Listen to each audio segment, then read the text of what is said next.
Hi, everybody. Welcome to the Night Owl Lounge. Where'd this week go? I don't know. We just did a show. We Wow, did. this week went by fast. Welcome in, everybody. I see Val, and I haven't seen you in a while. Hello, Val. Oh my goodness, nice to see you. And they're just flying in here. Oh my goodness. There's Angelique, there's Daryl, Brandon, Christy, Jonaside, Val, Cosmic Joe. Welcome in, guys. Yeah, welcome in. Hope everybody's staying safe and warm. We're not warm. No, we're warm inside, kinda. Did I say hi to Brandon? Welcome in, Brandon. And we Uh-oh. got a lot of people popping in. Cool. Dwarf. Dwarf's in the house. Oh no. Your furnace went out. Yeah, his furnace went out. That's not good. Hey, Wendell. And that's not good. Yeah, I just had to get out just one time and bundle up and felt like the little kid in the Christmas story in my little Carhartt onesie. Montana Tom. Got back in. Montana Tom. Hey, Tom. If you guys don't know, that's my big brother. Welcome in, Tom. Say hi to Angelique. I see Angelique in here. Daryl. So we'll be talking a little bit about the weather. I mean, it's hitting everybody, so we'll bring that up a little bit. But we got some of our security cam footage we'll show you. We got some wonderful footage, or Jane captured it. We got some cryptid history. We got some, I don't know, we got all kinds of stuff. This like normal. Just like normal. It's like normal. And there's Harold. Uh-oh, they're getting the snow now. Yeah, I heard Oklahoma's getting the snow now. Yeah. I think ours is supposed to start tomorrow. I think we're just supposed to get like an inch, maybe two. I mean, we're at the very top. There's two parts to it. So there's a small little band going to go across us first. Then the big heavy stuff's coming after that. So this depends on how far south, how far north it travels. We could get 1 to 3. We could get 3 to 5. They were saying a lot more for us, depending on how it shifts. But I think we'll just get our normal 3 to 5 inches, if that. We're in the area that's the below zero. That's kind of pushing this storm down below south. So yeah, this morning the worst was negative 31. That was the wind chill, and I think the temperature was actually negative 8. It's now negative 7. And it feels like negative 24. So we're a little bit warmer. Yeah. Yesterday was what, minus 30 for the feel like? Negative. Or this morning at 9 o'clock, 9 a.m. this morning was minus 30, feel like. And the bad thing is it's staying cold for the next 2 weeks. Yeah. Hey, so it's going to take us. Huh? Mama Bear came in. Welcome in, Mama Bear. And I saw someone else. I think it was a Mary. Where is it? There it is. Welcome in, Mary. Normal is good. Yeah, so it's going to take us into February before we start getting 30 degrees, before we get the negative temperatures out of the way. So, well, I guess the woolly bear caterpillar wasn't lying. No, it was not a lion. Or it was a lion. So our woolly bear picture showed the dark ring at the head, then the middle section light brown or tan, and then more cinnamon actually, and then black at the back end. So I think we're at the back end. I think we're getting the heavy stuff. So I think the woolly bears doing good. The persimmons I think was a kind of a miss. We did have some heavy snow, and we did have to do some shoveling, but not like other winters. So Well, that one storm we did get like 10 inches, and then we got 2 more a couple days later. So we had about a foot out there. So Yeah. it did show a spoon for the persimmon. Our weather is drunk. But when I see the persimmon that says a spoon, I'm thinking it's going to have a snow through the whole winter. There's going to be a lot of shoveling, but we just had little events, kind of major, but little events here and there. So we've only had a couple snows so far. Yeah, I saw that, Val. I've been watching Ryan Hall, y'all, on and off today, and I saw that your area is going to get about a foot. And then there's some areas they're still saying up to 2 feet. Yeah. I don't know. It could switch either way. So, I mean, we might get more than what we think we're going to get. Who knows?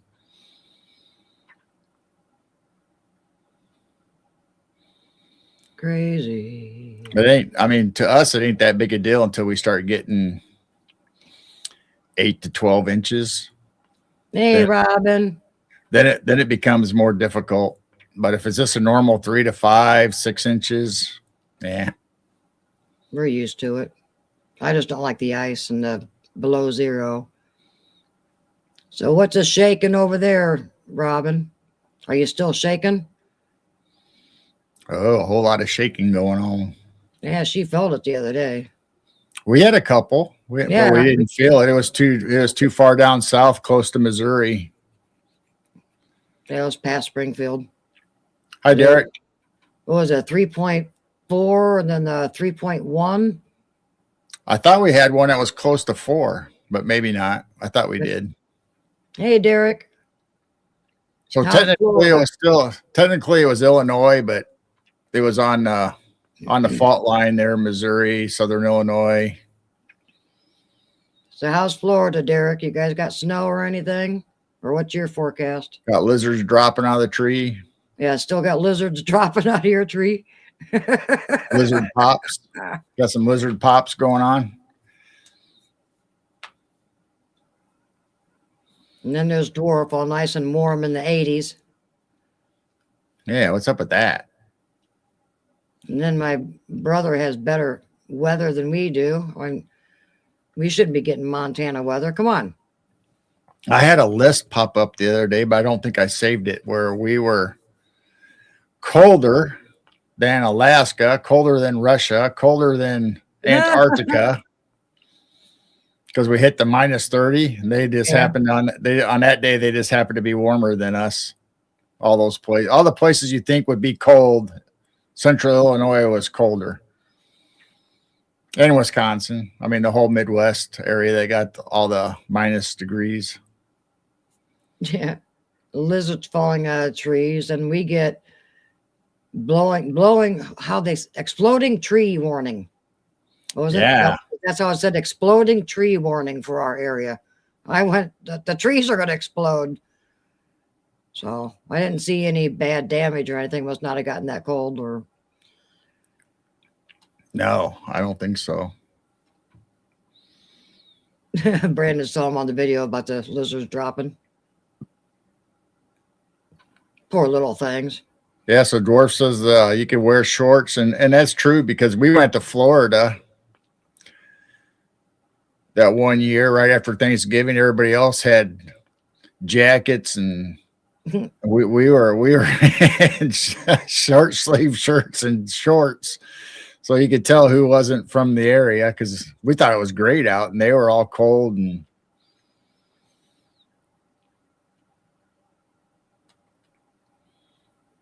well, looks nasty down south already. Oh, I feel for all you guys. So hope Harold and Christy, you guys got stocked up on everything. And I see stores are empty in all the states. People are posting pictures. There's no bread, no milk. They're not showing toilet paper. Nobody's getting toilet paper. I guess that was a panic. I think they're just taking out all the groceries, bread and milk and potatoes. I saw so many videos today where just the main staples that people get, or the shelves were just empty. Yeah, they're everywhere.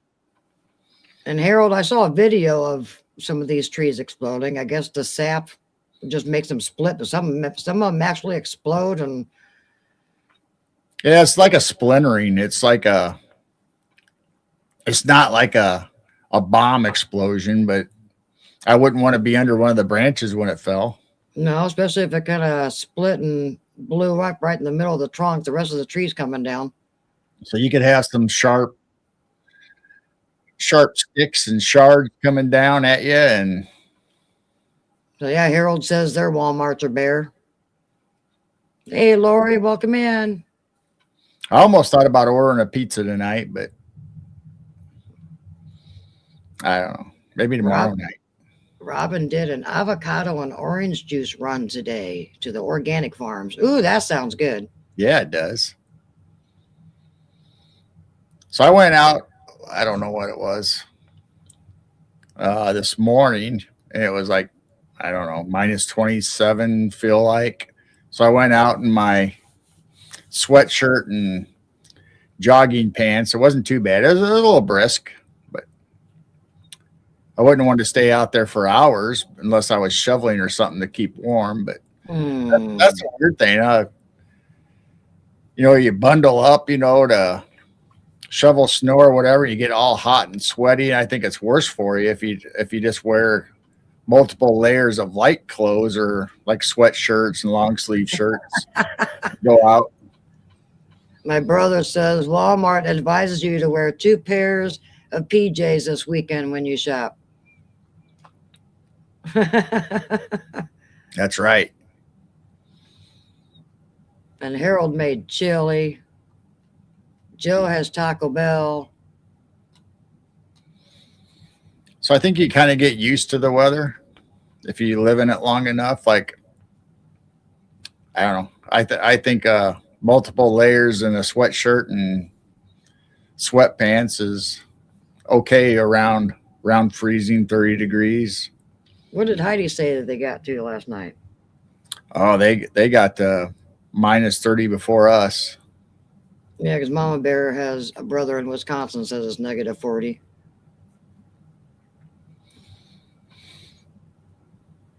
And the fuzzy, yeah. Tom, you forgot to add the fuzzy house slippers. What about the people that wear spandex? What are they supposed to do? Two pairs of spandex. 2 pairs of spandex. I don't know if you can get 2 pairs of spandex on over top of each other.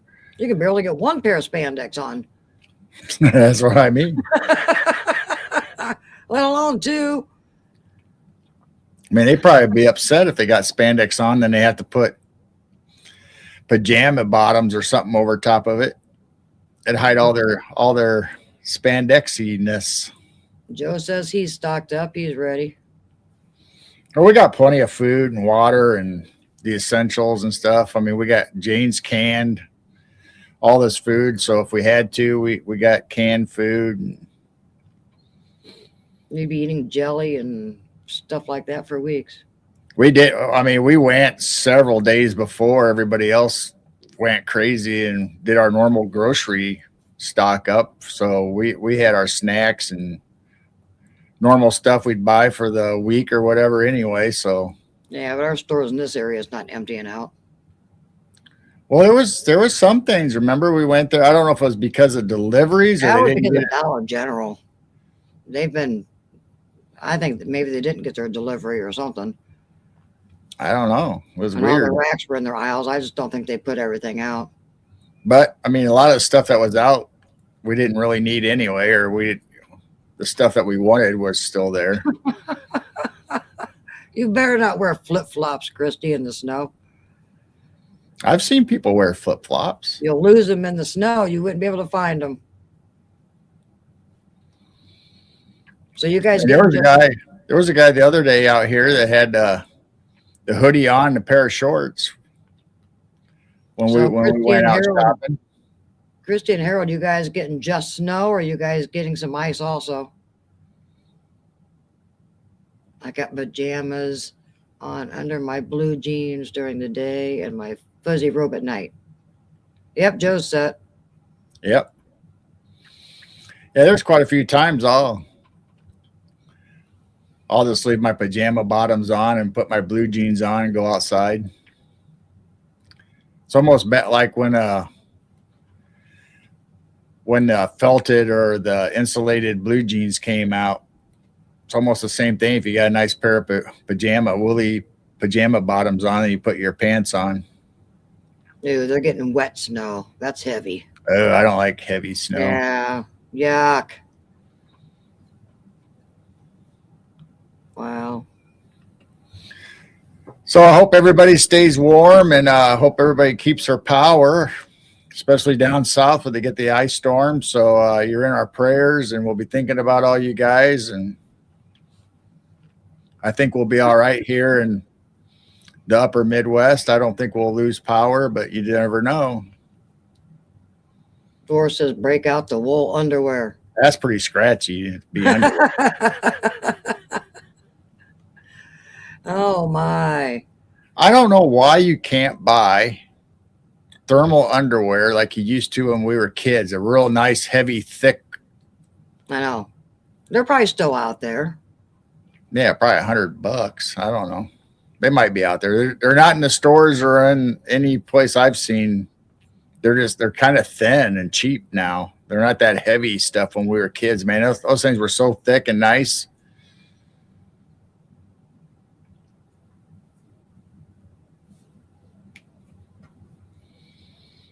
Ooh, rechargeable hand warmers. Yeah. I was telling somebody, I can't remember who it was. I think it might have been online through Facebook or something, that I remember when cold nights staying at my aunt and uncle, especially grandma's house, she'd get the old cast iron or the steel iron, put it on the stove, get it all nice and hot, wrap it in a blanket and shove it under the sheets by your feet. That was some good sleeping then, when you had a hot iron in your bed.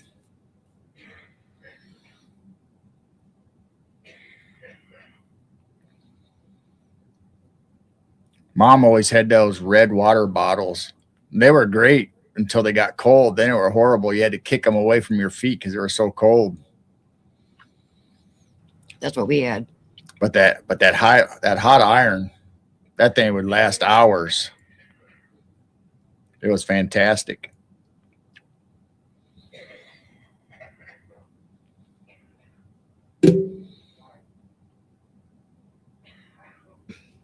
Yeah. Tickle, tickle.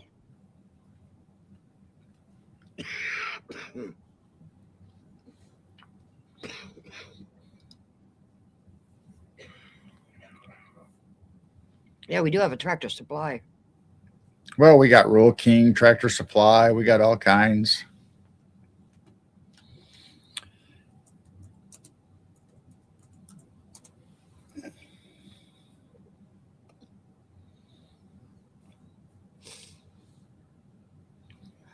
All kinds of places we could go to, but who wants to drive? I mean, it's not like it's in our small little town. We'd have to go out of town to go there. Oh, hot stones, yeah. My grandma never used hot stones. She always had the irons. Hey, freaky. She always had a pot of coffee on the stove, and when it was cold out, she'd warm up the irons.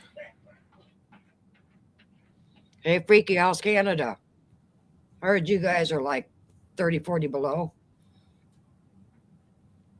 I know our daughter was complaining how cold it is up there. What type of tractors do you supply? That is true. Tractor Supply really doesn't have tractors. They got lawnmowers.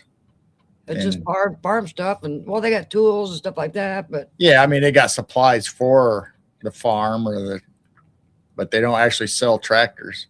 But we do have one of the biggest implement dealers in our small town. Berkey's. Used to be local Reed Brothers, but now it's Berkey's. They bought them out, and they got a huge selection of tractors. So now Tanya's got a good idea. Fleece line spandex. Oh, you know, the thermals that I bought off of TikTok, they're kind of like that. That's why I don't like them. They got like a felt lining, but the outside's kind of like that stretchy spandex kind of stuff. And as soon as cold hits it, You're cold. You're cold. That felt don't do any good. So that's why I said I like to go back to the old style thermals that we used to have. Freaky says it's negative 25 at the moment, and that's not wind chill. That's temps up there. A few days ago, it was closer to negative 30. Yuck. Yeah.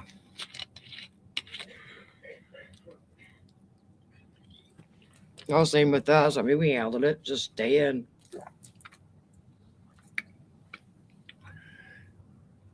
I tell you, if you got natural gas or propane, those blue flame heaters that you can hook up, those things are wonderful. We need to get. I've thought about getting them for our house just in case the furnace goes out, and you can turn those on. Those are wonderful. They're usually shop like for garages or shops, but they make them for the houses now too, and they can just stand them up on their own on the floor. Don't need electricity or anything for them. You just need your propane or gas going to it, and then they'll go up to 90 degrees. You see what Freaky said? No. My aunt told me when she was much younger, they would take a brick and toss it in the fire pit place and place it. Where'd it go? At their feet in the wagon underneath the blanket. Yep. Well, they do say that if you have any clay pots, you do a candle and then put a clay pot or put it in a clay pot and then another one on top. They said it heats that whole a good area. So if you find some clay pots if you have to and just get some candles, that will help with heating. Hoarding all the golden eggs. Golden eggs. Golden eggs. I don't know where'd the golden eggs come from. Spandex can be deceiving.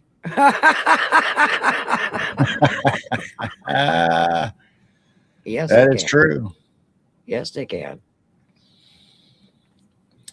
Yeah, if you can heat up rocks, bricks, the old fashioned irons, whatever, anything like that will hold or radiate heat, wrap it in a blanket and put it down by your feet. But see, our grandma was so sweet. She would warm up the first one, put it in there with our bed. Then by the time we fall asleep, we didn't find out till later on that she would actually come in the middle of the night and take that one out and put another one in. Oh, wow. In the middle of the night. And Harold, I think I did see something about you put foil on it. It heats even better. Foil on what? Sleeping with a large pig works pretty well. Not that I would know. I'll tell you what. Bring our goats inside. Everybody jokes about, it's a 2-dog night or 3-dog night. That's no joke. Our dog, when it sleeps with us in between, it gets hot. She's hot. Yeah. She's definitely warm. I don't think we have room on our bed for 3 dogs, but no. This one stretches out and pushes, and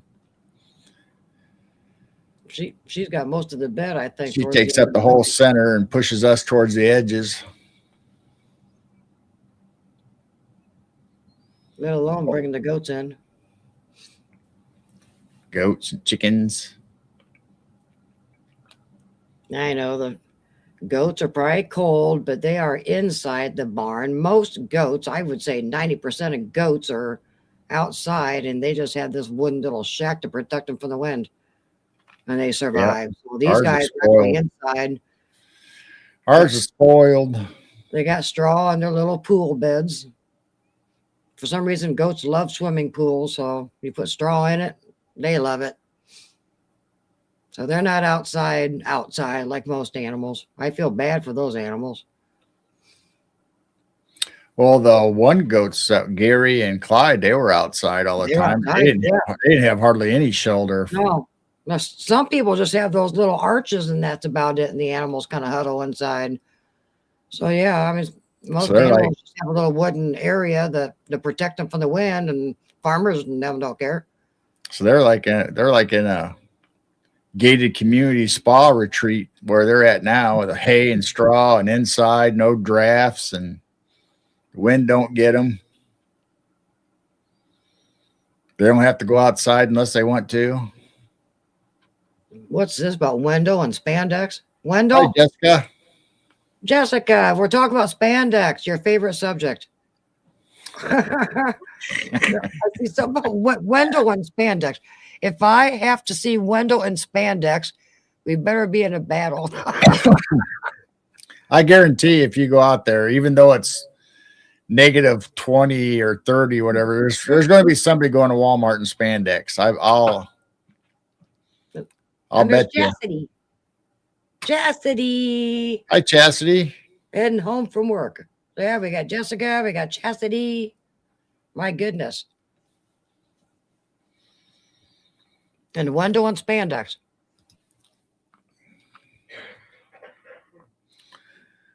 Well, I think let's start with our video. All right.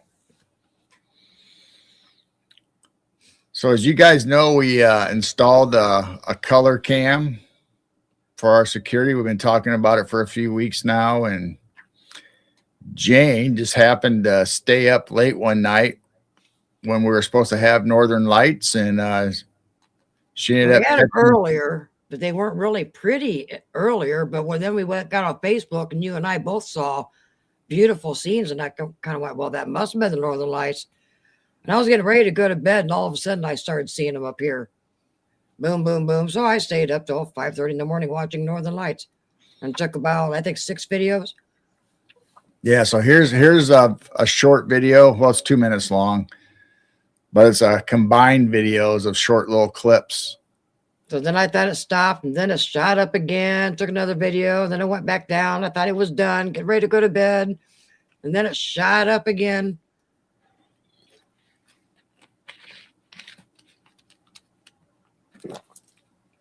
But they are really pretty. It was like, so this new night color really picked it up really nice. I'm really surprised and I'm pleased on how well it picks up the night sky.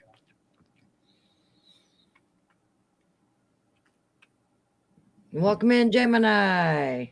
So this summer we might be able to lift that up so you see nothing but sky this summer. So we'll be able to watch the sky a little bit better and almost in color, kind of like what you're seeing now. Well, exactly what you're seeing now.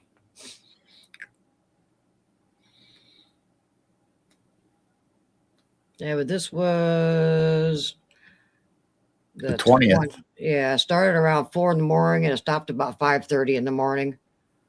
So it would have been the 19th going into the 20th. So a few days ago. And then the next night was cloudy, so we didn't see nothing the second night. But I think my brother Tom that's in chat, I think he saw them both nights. Or, the colors. But yeah, the second night was cloudy and we didn't see anything the next night. But at least we got these. Yep. So usually I have to go outside and adjust my settings on my phone, and I get pretty good color shots of there. But it's kind of nice being able to have video now. Hey, Kyle, welcome in. Hi, Kyle. Yeah, I'm really impressed with this night color camera. And when the deer come up, you can just see them so well. We might have to get another one. I don't know. Have to save up and get another color camera.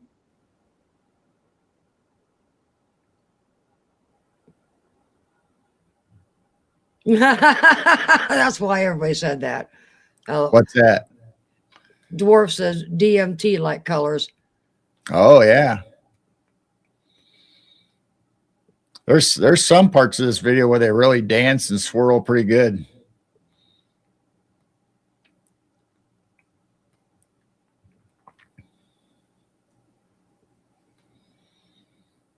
Oh, that's it. So they asked like 6 videos that I kind of put together into one. But it was nice to see that night. But then I tried to go outside. It was free.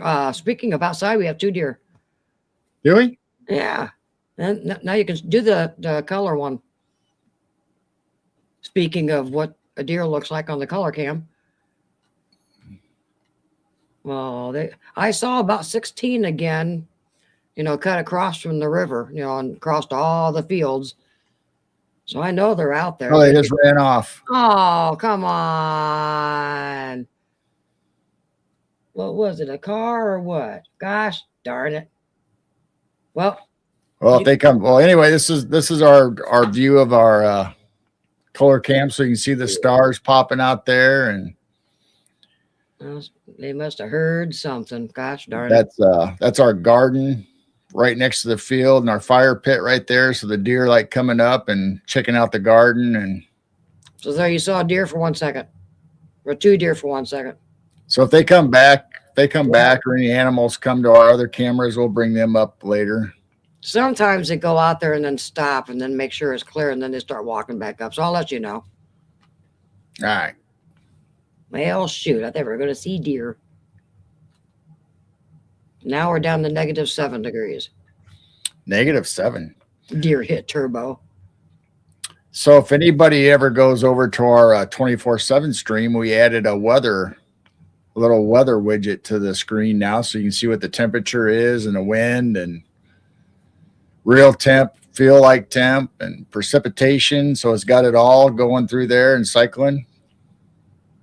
And freaky, they didn't hear the camera switching over. That you can't hear that. You can hear it moving. If I move it around some, they can slightly hear it. But hi, Barb. Just turning it on, they didn't hear it. And we got Barb. Hi, Barb. How are you doing? So if you ever want to know what the weather's like here at our place, just go over to our live stream 24/7 on YouTube, and it's got the widget right on there. You can see real-time weather. Dwarf lurks at the 24/7 stream. You don't say hi. You just lurk. Yeah. I don't always see everybody's chat right away, but I try to keep an eye on the chat. So I don't know, now that we added the weather, I don't know. I was thinking maybe because you can have ones that scroll across the bottom and you can have all kinds of information on there, but I don't know what else we'd add besides the weather, but you never know. Never know. We've got the time and everything on the bottom. I really like this second one. The first one was good, but I really like the second one that you found. And it shows the wind and everything.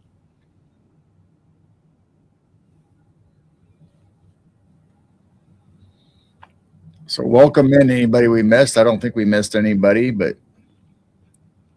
glad to see you guys all here tonight before we get started. I guess we already started talking about been on for almost 35 minutes. Yeah, I know. We've just been sitting here rattling on and talking, and we had Robin and Rose Thistle over in Rumble. So our Rumble chat is open. And same thing with Rumble people. Our YouTube chat's open. So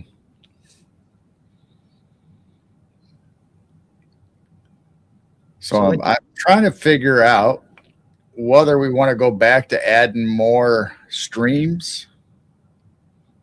I mean, we had oh, you mean like Facebook and other places? Yeah, we had Facebook for quite a while, but not very many people went over there. Then we had Twitch, but we got a lot of weirdos over from Twitch.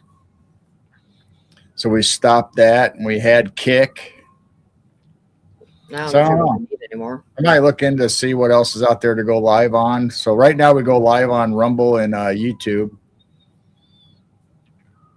Can you make it a hot water stream? Rose says she can't leave the dancing Bigfoot emoji. Yeah, I know. She loves it over there on Rumble. YouTube needs to step it up. They need movable emojis. It'd be so much more fun in chat. A hot water stream. A hot water. That'd be nice during cold weather, wouldn't it? I'll go stumble to Rumble. Go stumble to Rumble. Do you guys stream the Rumble, Harold? You guys ought to. And we stream it. We originally were uploading our videos anyway to Rumble. And so after the show, I'd have to download it and re-upload it to Rumble, and that was like a pain. So we just started going live. So that way it's right there as it's happening, and it's always up there now. So Rumble is really our backup in case we got kicked off of YouTube. I mean, we don't really get too controversial anyway, but you never know. YouTube's getting better, I guess, now. So Rumble was our backup, but now we just live stream to it, and it's nice. It's too bad the two chats aren't integrated. I We still know. need to play at that. We might go live one night on Rumble and drag YouTube along with it and see if both chats come together. Maybe we'll do that one of these nights. We'll just pop on and be out live on Rumble and live from the Rumble studio and see how it works. I mean, that's how we played our movies. When we did movie nights, we used Rumble to do that because we were only going to Rumble anyway. So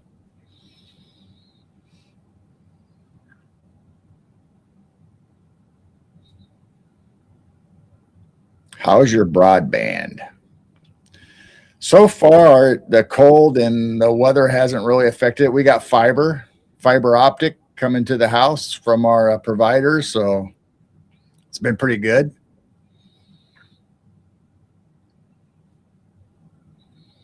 And usually the 24/7 runs good, but if we have a good solar storm or something, yeah, it's going to glitch and lose bit rates and knocks us off.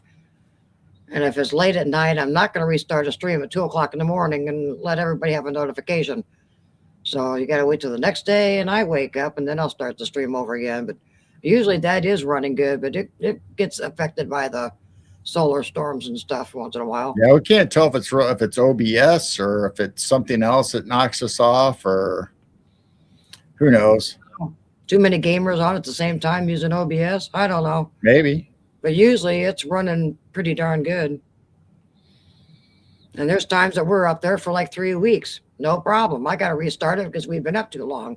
Yeah, Mama Bear, if you go over to our Rumble channel, there's all kinds of movies that we did live at the time. Or we did that several months, didn't we?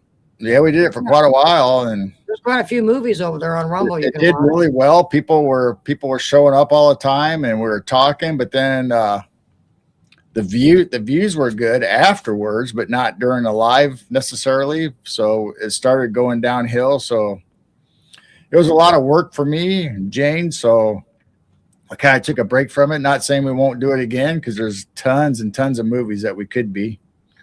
Hey, there's Harold over there. So he was right. He was heading over there.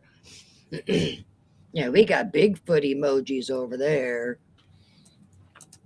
Yeah, we got all kinds of emojis over there. We had special emojis for movie night. We had Dr. Smith, and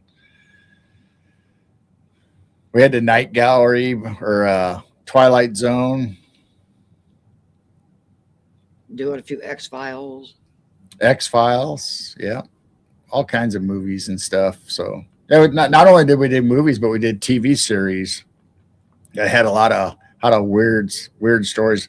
It was kind of weird that we had a lot of couple movies, couple TV series where the old ladies or the grandmas were killing people off. I know. The sweet old ladies. We had like 3 or 4 of them. I don't know if you're doing that on purpose or what. Like, what's with all the old ladies being the murderers in these movies? I mean, obviously, one of my favorite movies is Arsenic and Old Lace, where the sweet old ladies were killing people, and they thought they were doing a good thing. They thought they were doing them a favor or being nice to them by killing them off. That's still one of my favorite movies.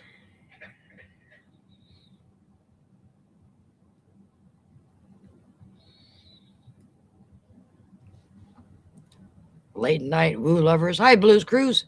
Hey, Blues Cruise. Late night woo lovers. So Harold or Jessica or anybody, if you want help going live on Rumble, let me know and I can help you navigate that. It's not real. Once you get the hang of it, it's not difficult at all. It only takes it takes me less than a minute. I was kind of scratching my head at the very beginning, but then it all clicked, and now it's just easy. If you're going live on one, you might as well go live on the other. I mean, you can set them both up at the same time, so it's really nice. Well, wasn't Facebook giving us problems, and we just said, heck with you, and just Well, StreamYard, once again, took Facebook I don't know if they had a disagreement or whatever. So they took away the groups. We were streaming to our Facebook group, and I think they took Oh, that it's a away. group. All But right. now you can. I think they brought it back, or maybe they didn't stop it. You can go to your Facebook page or your personal Facebook, but I don't know. Maybe we should try it again.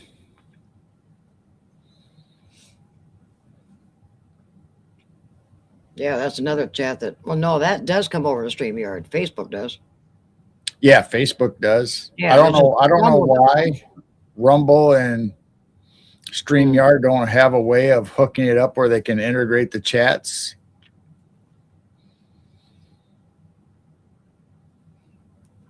So I don't know. Like I said, we might go live on Rumble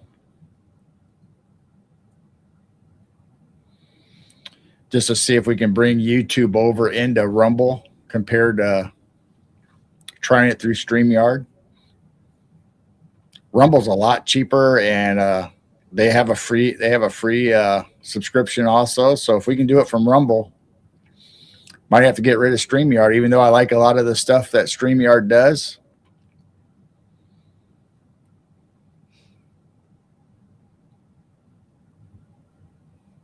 Yeah, it seemed like chat's working okay.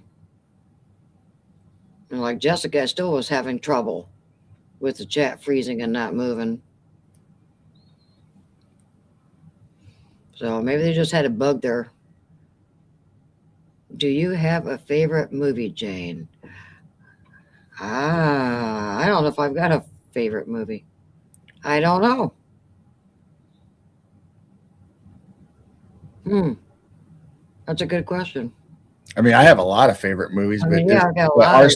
Arsenic, and Old Lace. So since we were talking about movies we had already showed, Well, I guess the one that I keep watching over and over and over again, but I don't really watch much TV anymore. But I would say probably the one that I've watched the most is Elf.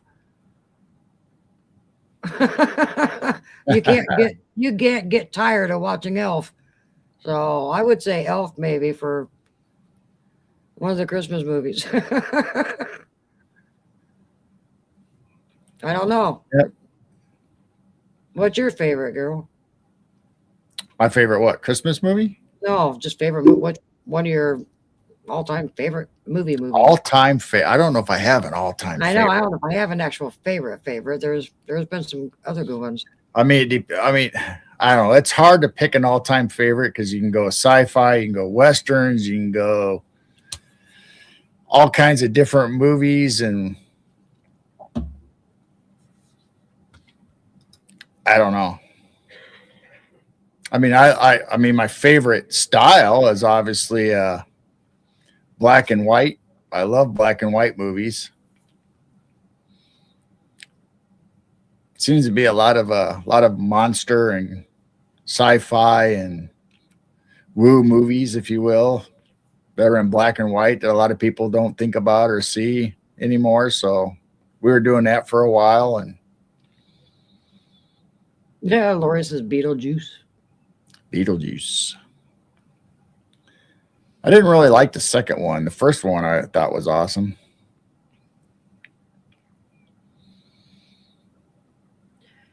There she is. There's Tammy. Happy birthday! Everybody say happy birthday to Tammy. Whoop whoop whoop whoop. Yeah, for us, she's still got an hour or so. Yeah. Happy birthday. Well, it's still your birthday till we go to bed. The birthday girl came in. I forgot it was Friday. You knew it was your birthday. Yeah, how could you not know it's Friday if it's your birthday? So happy birthday. 62. Yeah, I hit that. I hit that also. I'm almost 64. Wow, cougar. Hey. You'll be wearing spandex here pretty soon. Nope. cougar in spandex. Get the old big sunglasses and spandex going on. Pink bunny slippers. Maybe a boa. What was that? Now chat final.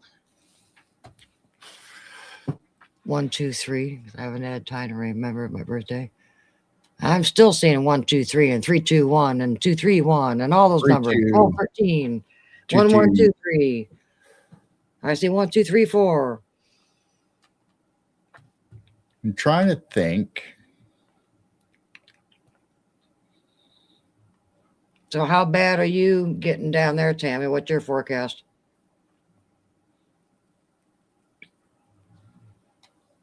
I know I don't think the whole thing of Texas, unless it does ship down south and the whole state gets it.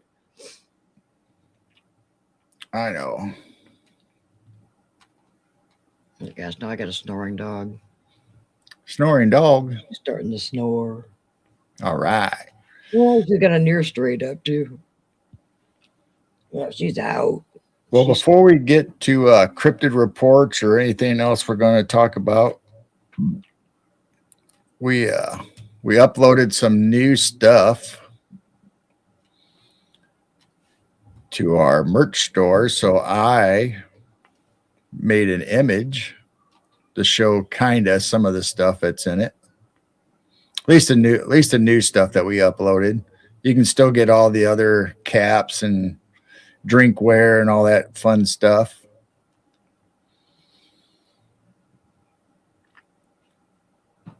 Now if I can find it. Yeah, Tammy says it's going to be really bad in her area in Texas.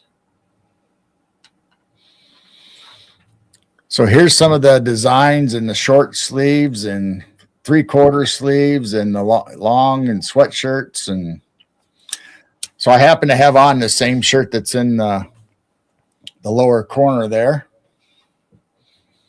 Real nice, real love the color. It's heavy duty. So if you guys are in the market picking up some shirts or hats or anything like that, you can feel free to go to our Midwest Night Watchers at printful.me. So we'd appreciate it if you did. If not, no big deal. We just thought we'd offer some stuff for our channel, and the American legends in the middle. I don't think it goes up to 4X. Some of them do, don't they? I don't. I would have to check. I think the highest I saw available was the 3X, but not all shirts and sweatshirts and things. I would have to look into that. I thought I saw some of them went to 5X, but I could be wrong. But if you let us know, and we can change it if anybody wants to order something specific, or if you we got Jane's new logo. If anybody can see that, the Chiro Sounds new logo, and see, we ordered some shirts. I don't know about the storm now. That might delay the shipment, but it did get shipped already, by the way. Yeah. So if you're gonna order, I'd wait a little bit till the storm passes, so it doesn't delay your order any. But we should have them hopefully by next Friday on our next show, and I'll show you the new Chiro Sounds logo that Gerald came up with. And then we added Grandma or Robot Grandma, so you can get a shirt with Robot Grandma if you like that subject, or Mothman. We have Bigfoot. We have all of our logos: Night Owl Lounge, Midwest Night Watchers, the Screech Owl just by itself. The what? The Screech Owl that's all by itself. The Screech Owl. That's a good one too. Yeah, our little mascot. So anyway, if you guys are interested, thank you. If not, don't worry about it. We're not trying to pressure anybody to do it. We just thought people like our stuff, so we'd add some merch to a store. And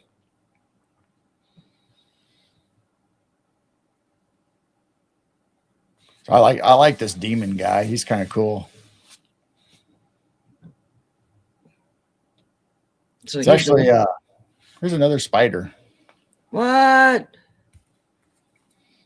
One Yeah, of them little tiny white ones that come down on a single little. yeah. I haven't had one come down in a while. Ugh. So this guy was based off of the Dover Demon or the Kentucky Goblin. They kind of both look the same. I didn't want to put demon on there. Yeah, we didn't label this one on. Usually we would put Bigfoot or Dogman or whatever by him, but this The one we left goblin. alone.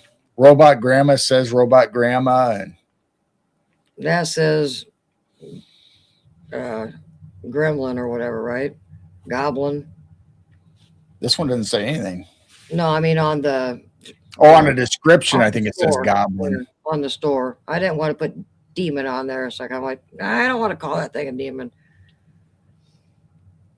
Don't like dark stuff like that. Even though he's kind of cute. He does look good on that color shirt too. No, all right. Screaming goat. All right. Screaming goat. So we got quite a bit of stuff that we can't, well, not quite a bit, but about the usual amount, I guess I should say. Oh, that's neat, Tammy. Talk about 1, 2, 3. And it's 1, 2, 3, 2, 6. And I'm 62. Backwards is 2, 6. Oh, wow. Wow. Cool. That's neat when stuff like that happens. Mm-hmm. Yeah, just like a couple years ago. I was born in 62 and I was 62 that year. It's the only time it was going to happen. Mine's coming up next year. Yeah, I'll be 63 and was born in 63.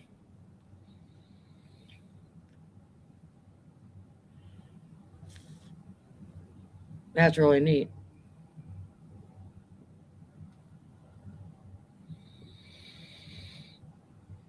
All right, so what are we doing first? I think we'll go ahead and go do the cryptid reports, All I right. guess. Until deer or something pops up. Yeah, they didn't come back. Something spooked them. I just got to remember where we left off at. Yep, Gemini also. Born in 63 and she'll be 63. Joe will be 63 in June. All right. Got a lot of the baby boomers into the baby boomers anyway, and a lot of people saying they really don't associate with the boomers, but because it is a broad. I mean, from the World War II all the way to 63, 64, I mean, that's a long stretch to have one generation. So a lot of people like to split it up.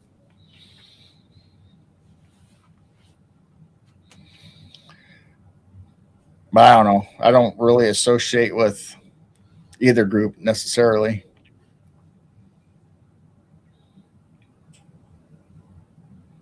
Although we all have the same stories about being outside till dark and drinking out of the water hose and all that. I mean, everybody tells those things growing up when they were a certain age. So, except for kids these days, they don't really do all that stuff.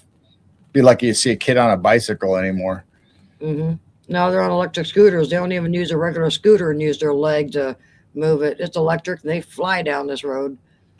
I mean, when I was growing up, there was always a football game or basketball or baseball. We were out there playing baseball all the time, not in necessarily any league or anything. We're just on a afternoon or whatever. We just all get together and split up into teams and play baseball or whatever. And because there was no video games back then. Kids that were actually outside playing with each other in the neighborhood.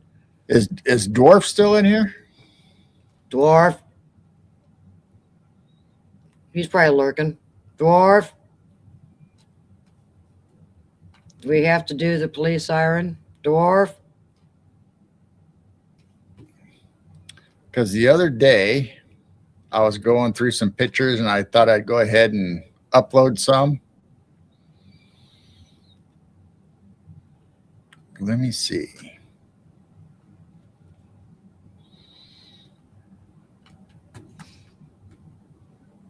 There he is. What'd you want it for? I was going to show this picture, and I keep mentioning it because Dwarf has, his shop, and they have skateboards in there. And I always talk about my skateboard that, well, many of them, but one of them that I really loved. And in this picture, it just happens to be there in the bottom. I didn't even realize it Really? until the other day. So there's my Cobra Mustang that I had in high school, and my Yamaha Enduro bike, street legal bike that I had. So right there in the grass Nah. that I didn't realize was in the picture is my Makaha skateboard. And the old basketball hoop. Yeah, that's not there no more. That's actually out behind our shop. I don't know why they wanted to get rid of it or take it down, so I took it. I played so many hours on that basketball hoop. And all the grandkids did too.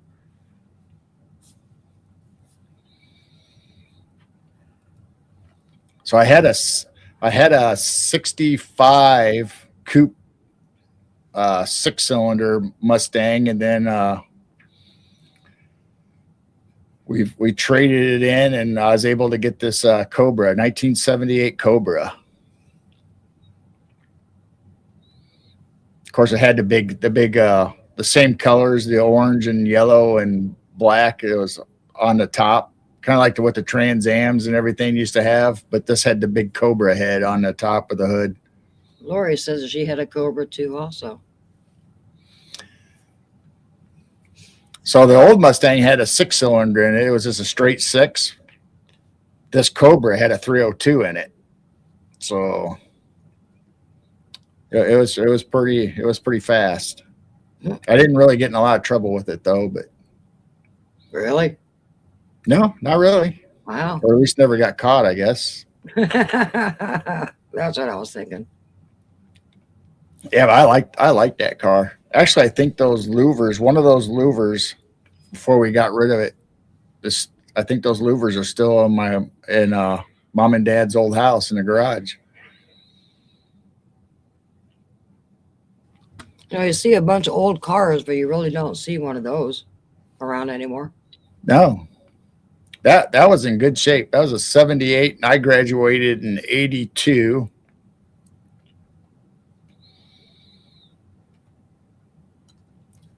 That car didn't have any rust or anything on it.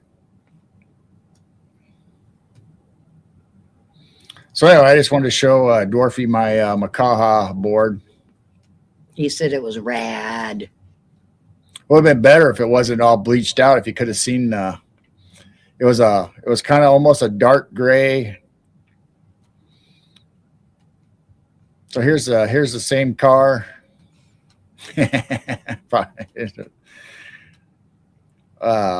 Right before my graduation, taken out in the front yard. My graduation gown on. I should have cleaned the wheels. The wheels are all dirty. Look at that. That's horrible.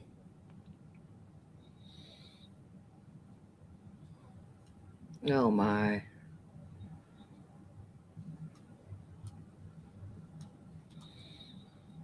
Speaking of kids doing stuff. Uh-oh. No, this is good. We're talking about how kids don't do anything anymore.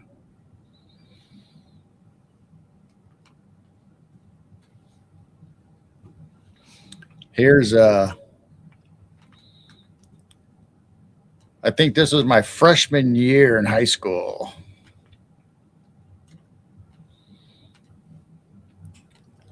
Speaking of how winter isn't really a big deal, here we are in the middle of winter, out in the driveway tearing an engine out of a Chevelle. 1970 Chevelle.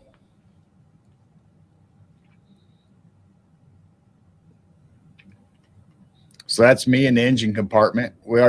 At this picture, we already had the engine out. So we were finishing up on the inside. That's me in the trunk. A good picture of that, huh? Cute. So I was taking the stocks while we had the engine and stuff out.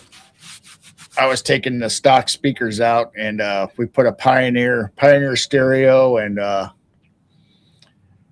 nice speakers in the back. That's back when Pioneer decks were just the ultimate to have. Those things had so much power. Yeah, who took the pic? One of my friends, there's like 5 or 6 of us that would show up. We'd all be working at, I think there was 4 of us the day we took the engine out. And this day it was just 2 or 3 of us. The one guy was one of my friends. So there's a side view of the old beast. Never got painted except for the primer color, that kind of that brownish color and that gray color. It spent several years in primer. You know, that's another thing that's changed. When we were in high school, we went to Radio Shack and got better stereos and speakers and stuff. And in high school, we knew how to put them in, put speakers in, change radios. Kids these days in high school, they wouldn't know how to replace a radio on a car. Everyone. I mean, every one of us. Well, obviously I love electronics and computers and all that stuff. It just comes natural. So I was a. Not only could I do mechanical stuff because my dad taught me, obviously, but all my friends could basically tear apart a car engine or they could handle a wrench. But for some reason, I always did everybody's stereos.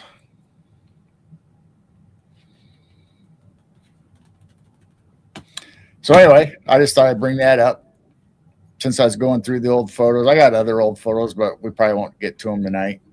So that was your creepy acre report. Well, that was creepy, but no. Or I guess the one with me in the trunk was creepy. Oh, I miss the good old Radio Shacks.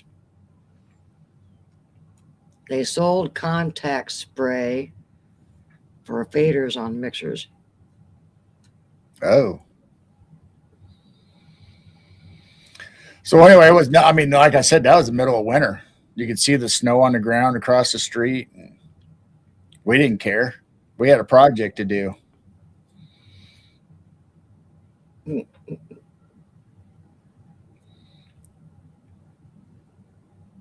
So that was fun. That was a good memory working on that car. Then when we got it done, you know, we all cruised in the 1970 Chevelle and yeah, Circuit City. Yeah, we had one. Circuit City, yeah. That was another good place. Best Buy's still sticking around though. All the other ones went out. So far. Circuit City never left Canada. It was still in Canada. And you could still order in the States online, but I think Circuit Cities are going to start coming back, just like Toys R Us are coming back. They just built a brand new Toys R Us in Chicago, I think. Great big store. And creepy report. Yeah, that was creepy. Yeah. Creepy report. Anyway, that was fun. Since we were talking, I just happened to remember, and I wanted to bring it up because I always tell Dwarf about my Makaha skateboard. Makaha. It's supposed to be Hawaiian, but I don't know.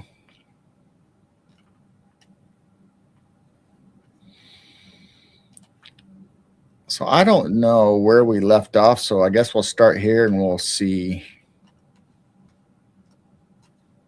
Wow. Dwarf says Circuit City left there like 30, 35 years ago. Wow. When was it? I can't remember. It was quite a while ago. We were still married. We went and got we got a laptop your first laptop. Yeah. And so we were still married. So, and we've been together 21. And that was shortly after that, wasn't it? That it was when they were closing, wasn't it? The big sales and stuff. Yep. So maybe it was 17, 18 years ago, possibly. I don't know. I think they close. I think they do it like everybody else. They just close the the stores that aren't performing well first, just to try to put off closing everything. Then eventually they just all close. So, And yes, we did the flying Mexican witch. so we did this one already. Yeah, we did that one because I made a comment about why does Mexico always have these flying witches? Oh yeah, that's right. Because we said Or a yeah, banshee. the banshee, and they call it a Mhm. bruja. All right. Well, we don't have very many then this week. Oh, maybe it's too cold. So How about today, this guy? oh, we didn't do him. Yeah, this is a new one. January 17th, Bristol, Pennsylvania. Is that a goat man at the ram man? I don't know. It looks like he has wings too. Wings, and Clay's got hooves for the hind feet, claws or fingers for the front. I guess those would be ram's horns. Then he's got like wings, and he's furry, like a goat or something. So it says Officer James Saxfield is on patrol when the neighborhood's dogs began barking wildly. Spooked Sackville continues along Buckley Street towards a small bridge. His unease only growing as he begins to cross it. Suddenly, movement below the bridge draws the man's attention. Glancing down, he spots a creature with strange features. Frozen in terror, he watches as a hideous creature begins hopping away. Sackville draws his pistol and charges the beast. It responds with an eerie cry, unfurling its bat-like wings and starts to fly away. Not wanting it to escape, Sackville empties his firearm at the creature. However, the shots have no effect. Over the next 7 days, more than 30 additional sightings of terrifying creatures are reported. As newspapers begin to cover the encounters, panic seizes the area. Numerous schools and businesses close as people increasingly refuse to leave their homes for fear of the Jersey Devil. Oh. This episode would come to be dubbed the Phenomenal Week or the Week of Terror for the Jersey Devil in January 17, 1909. Wow. Yeah, Cosmic Joe says that kind of looks like the Jersey Devil. Yep, you're absolutely right.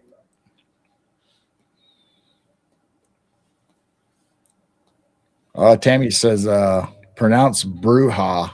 Yeah, I probably said it wrong. How about brouhaha? I think I said Bruja. But yeah, Bruja for that witch. So there you go. This is another Creepy Acres. I like their slides.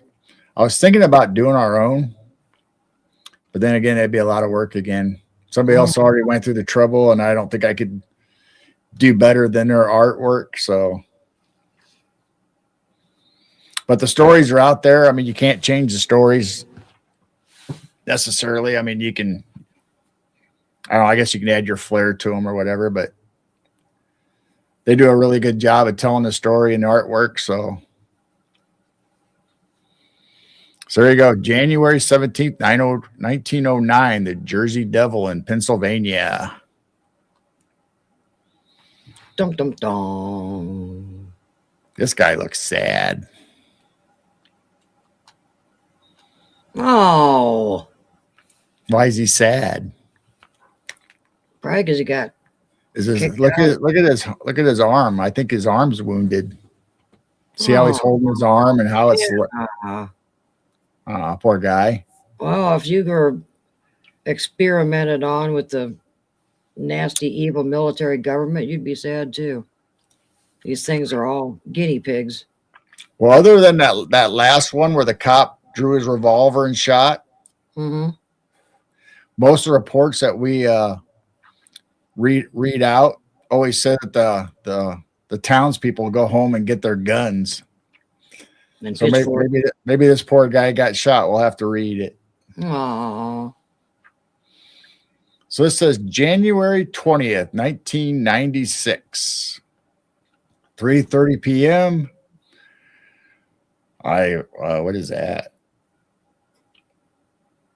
Oh, that's Brazil. Varginha, state of Minas Gerais, Brazil. Katie Xavier, 21, and two friends, Lily and Sylvia, 16, and her sisters, Valkyria, Fantoma, Sylvia. Oh, Fantoma. Everybody should know the word Fantoma. Phantoma. Do, do, do, do, do.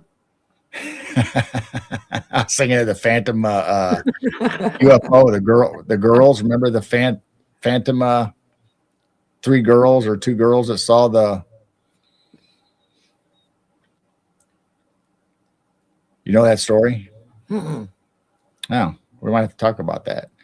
Anyway, Sylvia, 14, are walking past an empty lot when they spot a naked 3-foot tall being with only brown skin, large V-shaped feet, big red bulging eyes, no visible mouth, and three raised ridges or protrude from the top of its head. It has three long, slender fingers on both of its small hands. The bizarre being emits a soft buzzing noise and seems afraid or perhaps even injured. A buzzing noise. That's Yeah, I something. wonder what the buzzing noise was. Yeah, that's something different. A buzzing noise. Huh. So it says he seemed afraid or perhaps even injured. The three girls race home in a panic. However, they are not the first witnesses this day. At 8 a.m., Hilda Lucia Galedo opened a window in his bathroom only to spot a similar creature crouching in the alley behind his home. However, this being was 4 to 5 feet tall. The man screamed, causing the entity to run off. While the three girls believe what they saw is demonic, others speculate that the being was in fact extraterrestrial in origin. Soon, whispers and rumors began to swirl as claims surfaced that the UFO had crashed in the area just 6 days earlier after it was shot down by the military. In some versions, as many as of 8 beings were aboard the craft, all of them who would either be captured or killed by the military. Well, that's sad. Wow. It's like a combination of a rake and a reptilian.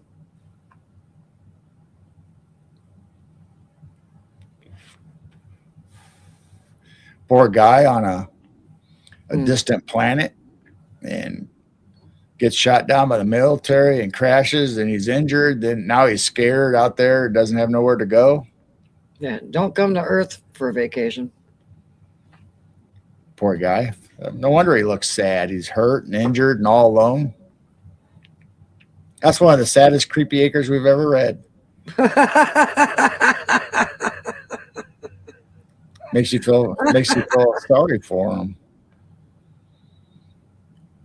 Yeah, why'd you have to show a sad one? I don't know. I didn't know it was sad till I looked at the picture real close and I noticed he looks sad. Well, that's it for Creepy Acres, actually, since we did the other ones last week. Wow. That was all the new ones. Dum, dum, dum. Dun, dun, dun. That's it. Bye, guys. What? I said, that's it. Bye, guys. Yeah. Thanks for coming. Hi, Shelly. Welcome in. Hi, Shelly.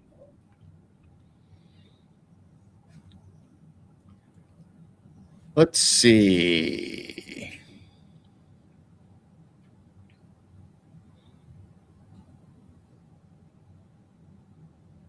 Yep. Jersey Devil. Mexican Bruja. We did the monkey. We did the monkey one. The one that looks like a bulldog. So that's it. We're caught up on Creepy Acres. Joe wants to know if you have any new ancient maps. No,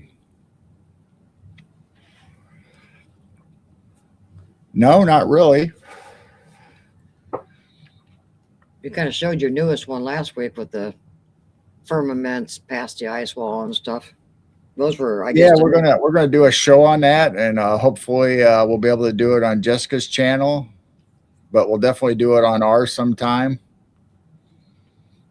Like you said earlier, whether we have a guest or not on our normal show, we might just me and you just do specific subjects, or if we Mhm. have somebody come on with us, we will. But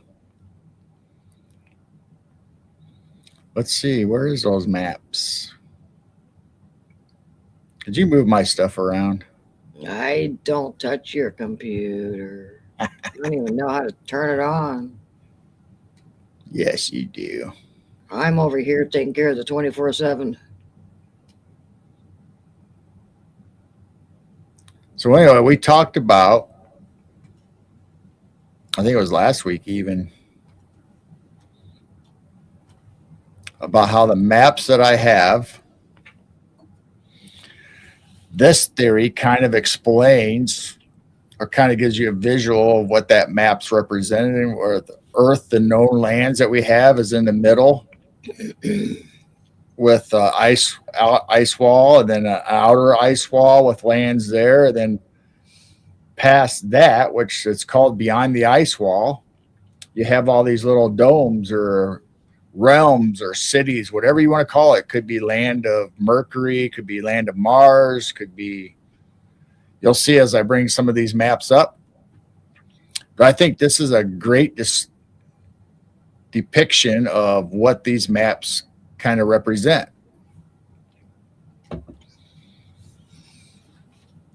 I saw a show today that was kind of talking about old maps, Yeah.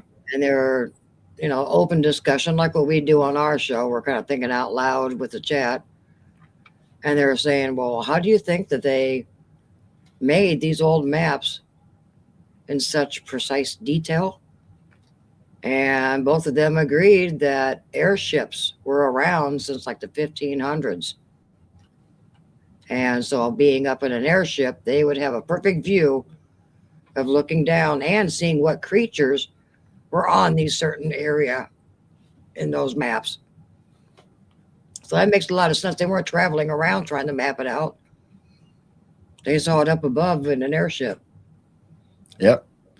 And then we had that accident on purpose to get rid of all the airships. Like, oh, they're dangerous. When they had them around for hundreds of years.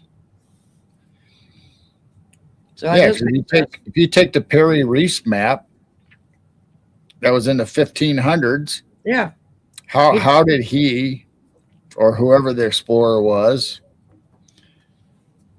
make such great maps that were really accurate? So if they were up in an airship, they'd be able to see.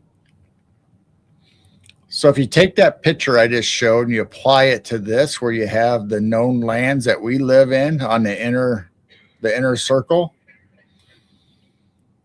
where you have North America, Asia, Pacific Ocean, Atlantic Ocean, Australia, all that we know. Then you have the ice wall. Then if you get into the story, you have these waterways that you can get out if you're allowed to go to that area, to the ice wall or beyond the ice wall. If you're allowed, there is passageways.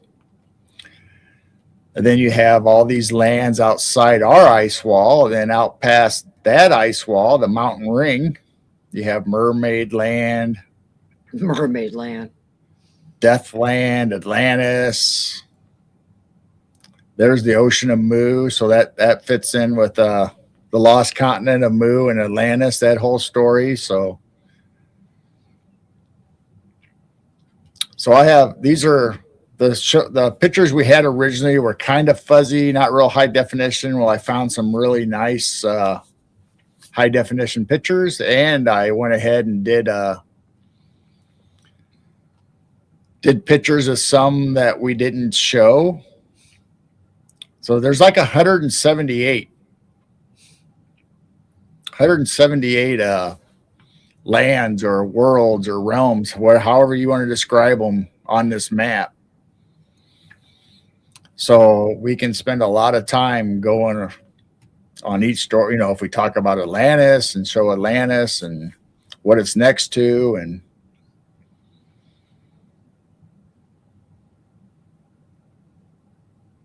that's cool. Harold's going to go out on an investigation, paranormal investigation in Oklahoma.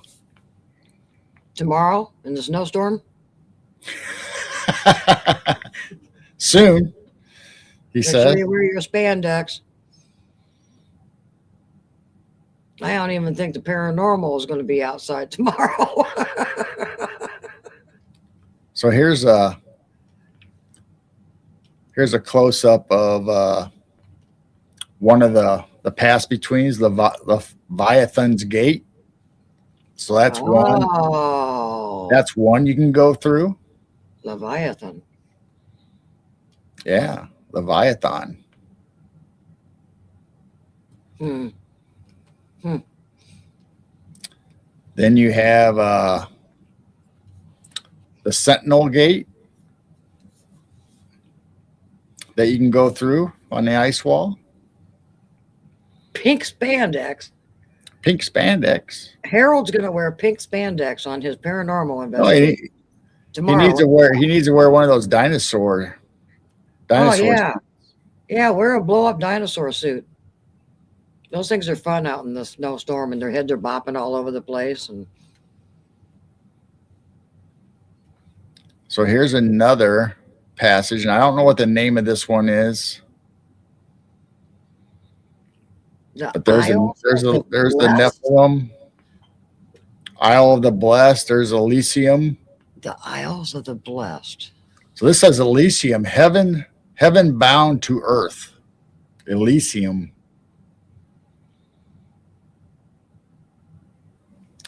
There's a land of Horus. So if we talk about Egypt and the gods, there's the lands of Horus.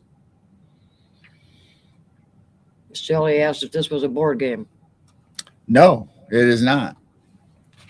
This is actually in a book that somebody, I think 2002, 2020, something like that, wrote a book and had these images in it. But supposedly, these are old images that have been reproduced or remade from an old manuscript, and that's the story. I don't know. You can take it with a pinch of salt or a grain of salt, however you want to say it. And so these are either made up, or these could be in old manuscripts. According to their story, these were old manuscripts found by an old explorer that got through the ice wall and drew all these maps. So these are obviously new renditions of what they say of older manuscripts or older images. So I don't know. Take it as you will. It's still an interesting concept that so if you have no name on the manuscripts, I'm sure there was. I have not read the new book. And I've never ever seen the old book or images of the old one. So like I said, I don't know how real it is, but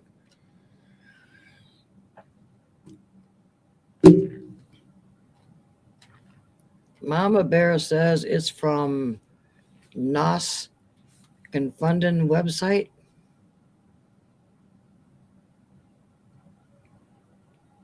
Oh yeah, Nas Confudent, yeah. So that's the book that says Beyond the Ice Wall, and that's the new rendition that supposedly, if you read into the story, that they've not that guy, but the guy that they're writing about that's in the book, found the old manuscripts, and then the book is telling about his adventure and what he encountered in all these lands and. But anyway, I like it just because of the fact we always talk about what's beyond the ice wall, and we're in people talk about how there's an outer ice wall on all the flat world maps. And so if you had like this as land of Saturn, land of Vega,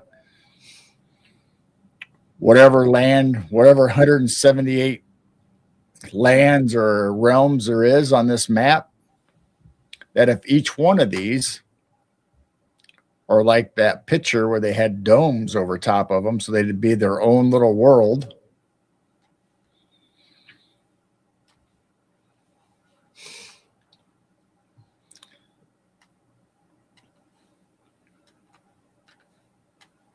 So if you bring this back up,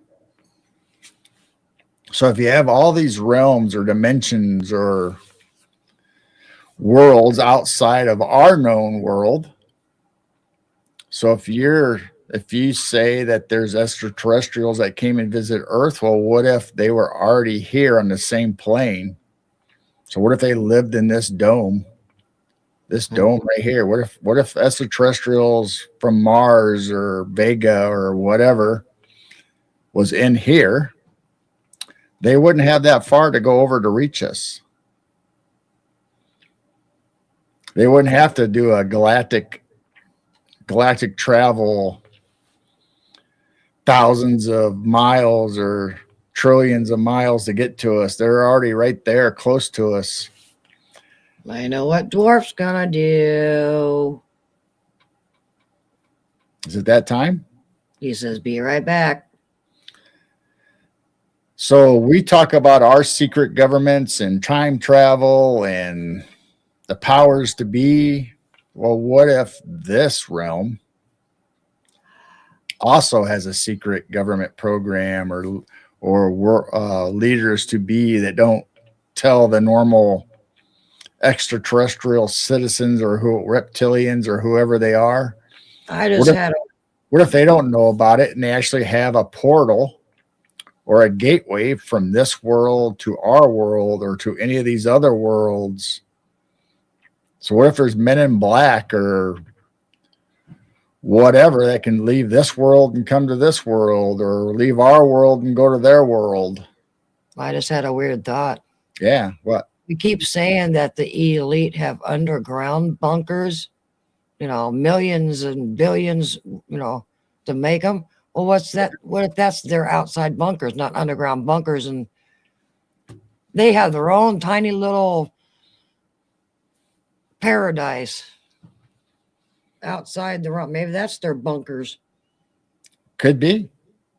Like I said, there's so many different ways to take that, and that's where I like these maps, and I like that. Makes you think. That AI depiction, kind of that kind of shows them being different civilizations or worlds or realms, dimensions. I don't know how to describe them, but it would make it awful easy if we were all in the same plane, same dimension, and able to travel back and forth. Not that they all can, just like we can't travel back and forth necessarily, but that doesn't mean that somebody can't. Doesn't mean somebody in our secret government or space program or whatever hasn't been able to.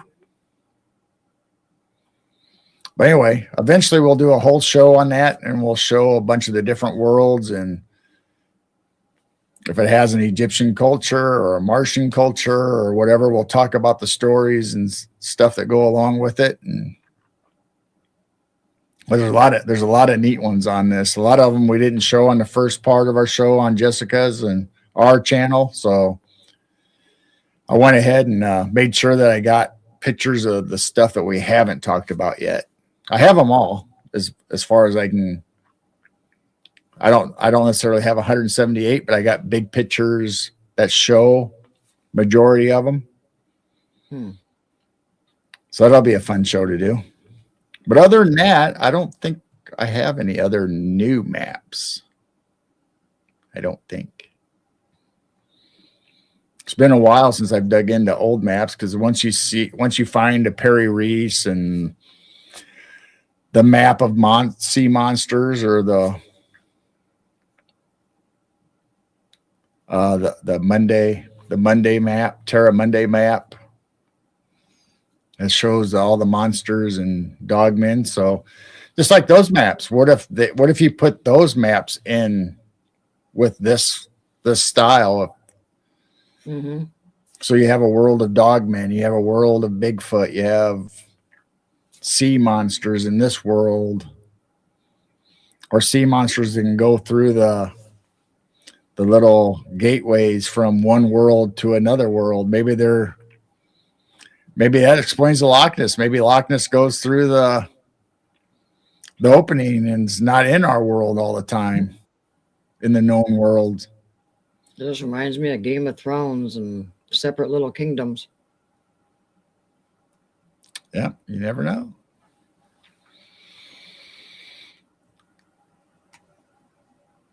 Let's see. Last week we did the Illinois Giants. What else did we do?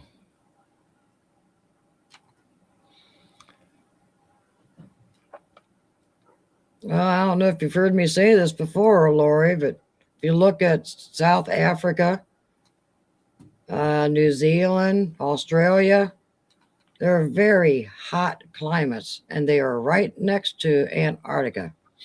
Why does it get so drastically cold, like 60 below, and all this wind and all ice, and no one can survive, stay away, no fly zone? And that's the only place, well, there's two places actually, that all these leaders are getting along and they have a peace plan and they all agree to the Antarctic and up North Pole. That's the second place that they're hiding. But we're still fighting with each other with wars and stuff. But we do have certain areas of the world that they all join together and keep secret. Yeah, and it's just not Antarctica. There's North Pole too. I think there's other places where they have meetings and stuff where they all, whether they're in cahoots together or whatever, but they peacefully meet. I think there's more land. Yeah, there's more land on islands that they found. It's not on the maps, but they know about it. So Harold says if you want to see him in pink spandex, you need to make a donation to buy his Cash App and. Yeah, pink spandex. So I have a picture that I shared with Jessica because I had found it. And then she had a guest on a week or so ago about Bryce Edwards, which happens to be in Illinois, by the way, in our home state. But he talked about his grandmother seeing a creature or a entity, and she described it as like a honey bear, brown color. Yeah, that's right. Maybe it looked like a bear. Mm-hmm. Well, I had found previous to that and didn't think about it till after the show, and I sent it to Jessica that maybe this explains Bryce's grandmother's experience. So what if whatever she saw was actually a cryptid? And she called it honey bear. She called it a honey bear because she thought it was a bear, a light colored brown or cinnamon colored bear. But what if it was something like this? It's really kind of like a zombie bear. A bear, dog man, bear, wolf, bear, it's a bear entity, I guess. Super. But anyway, the story that goes along with this says on top it wore a ringlet metal vest with a wolf-like hair sticking out of it, a leather smock, a waistcloth, a heavy swashbuckling type boots. So it'd be like a pirate bear or something. Folded down tops and a big brass buckle. The head was wolf, bear-like. So even this story says it was kind of like a bear wolf put together. So what if what Bryce's grandma saw was kind of like a wolf, dog man, bear kind of cryptid? It seemed to be speaking or growling, or maybe all at once. After it walked past the house, rumbling began again. It passed the neighbor's house, but no one was home. Then it walked to the forest where the humming metal cone had just surfaced. So they're saying that, now this is an AI image, obviously. they're saying this is the cone or the spaceship or capsule that it came from or is associated with. So it says, then it walked into the forest where the humming metal cone had just surfaced again. From the window, Peterson could see that the creature crawled back into the cone-like device. The apparatus then revved up and powered and descended below the surface. So this came up through the ground, if you can see that. So that's like the point or whatever coming up through the ground. So they're probably going through the tunnels and they crashed going up. Well, he just reached the surface and came out, I guess. It didn't crash, but he's obviously from inner Earth or somewhere in the Earth. So it says the apparatus then revved up its power and descended below the surface. Examination 1 hour later of the soil where this had happened showed it was very warm, slightly steaming compared to the rest of the forest floor. The rumbling faded away. 1 month later, the area was simply depressed, about 5 feet across. So all those weird noises and hums or that people are saying, how do we know it's not something like this that's traveling or moving underground? Yeah. So anyway, I just thought that was interesting that Jessica had Bryce on and he talked about his grandma experience, and then I had this picture, and all of a sudden it just reminded me of it after the show, obviously. So I sent it to Jessica, and we talked about a little bit about maybe this is what Bryce's grandma saw. I'm sorry, Mad Pax. He says, good evening from the frozen tundra of Texas. Frozen tundra, yeah. Stay warm, buddy. My goodness. Just hope you got enough food and toilet paper and everything else, and hunker down. So what is our temperature now? It is still, well, it says -5 on the computer. It's -7 on the little wig, whatever you call this thing. Winds are 18. So it feels like the wind chill is -18. I'm guessing about -22 because that's what it was last time, I think. Come on, next one. No precipitation.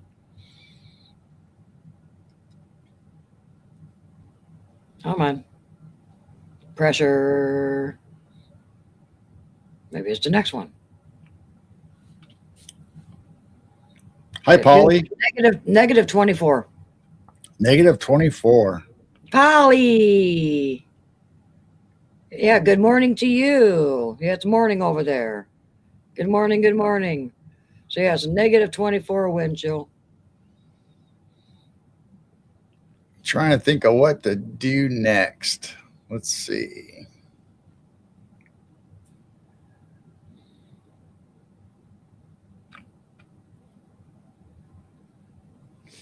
Trying to think of what we got.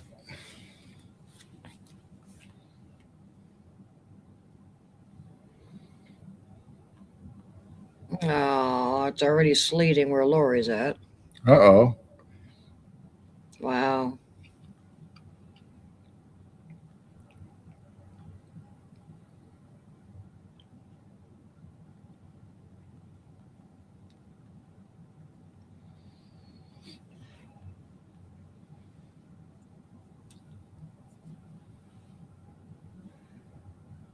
So you looking for something? Hey, yeah, Roger. I'm just looking real quick. Roger just came in. So we have, I have pictures of, if anybody's ever heard of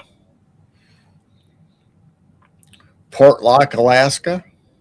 Oh, yeah, that's what we were going to do last week and didn't get to it. Yeah, we didn't get to it.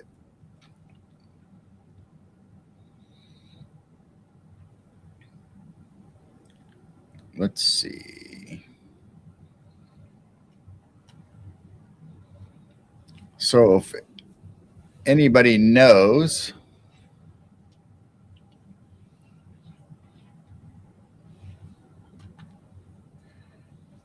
let's see, what do I want to show first? Show this one first. So the anniversary of Portlock is in January, I believe. I don't think it's late December. I think it's early January where Portlock. And right here, you can see there's Anchorage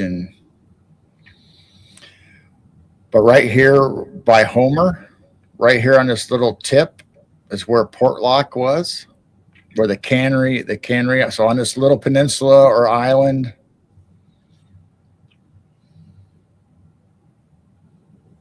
So if anybody knows the Yukon Territory in Canada, then you have, the Alaska or Yukon and Alaska, I'm sorry.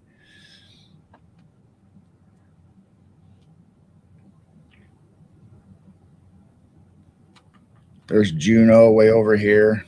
So those are some of the Fairbanks. Where's the North Pole? Where your nephew lives? Probably don't live. That's probably a small town, isn't it? North Pole is a real small town. Okay, so probably wouldn't And be it's up past I can't believe they even named it North Pole. Yeah, you can actually get mail from Santa Claus from their postmark from the North Pole. Yeah, our nephew is up there and hunts bear and moose, and he's been up there for North Pole is up by Fairbanks, I believe. Or maybe it's just past Anchorage. I can't remember.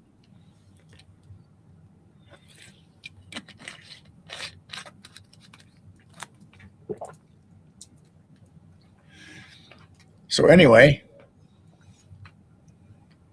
if you look at the maps, here's a satellite image of that little peninsula going out. Mm. And there's Portlock or Chatham, if you want to call it Chatham. That's another name right there by it.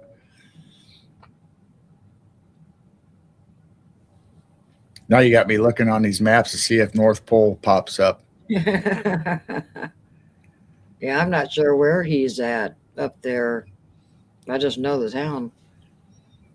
So there was a cannery, or actually a small little village, but they had a major fishery or cannery right there on Portlock, and there were several of them on these inlets. So obviously up there by Alaska and the Bering Straits and all that, there's big fisherman industry. Polly's making all of his breakfast. She is. Yeah.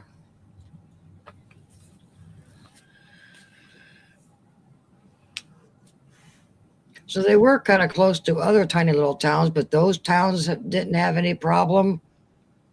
Well, they're not saying they didn't, but this one was terrorized by whatever the creature. Well, Some say, some say it's a wild man or the hairy man or Bigfoot, depending on if you put modern terms in or use the old.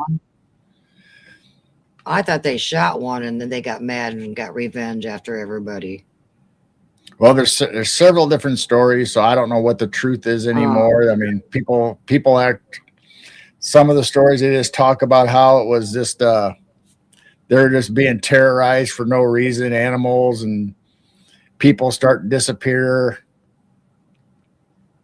Then some people say, like you said, they inadvertently shot one while they were out hunting, or they thought it was a creature and shot it. So you can take this story any which way you want.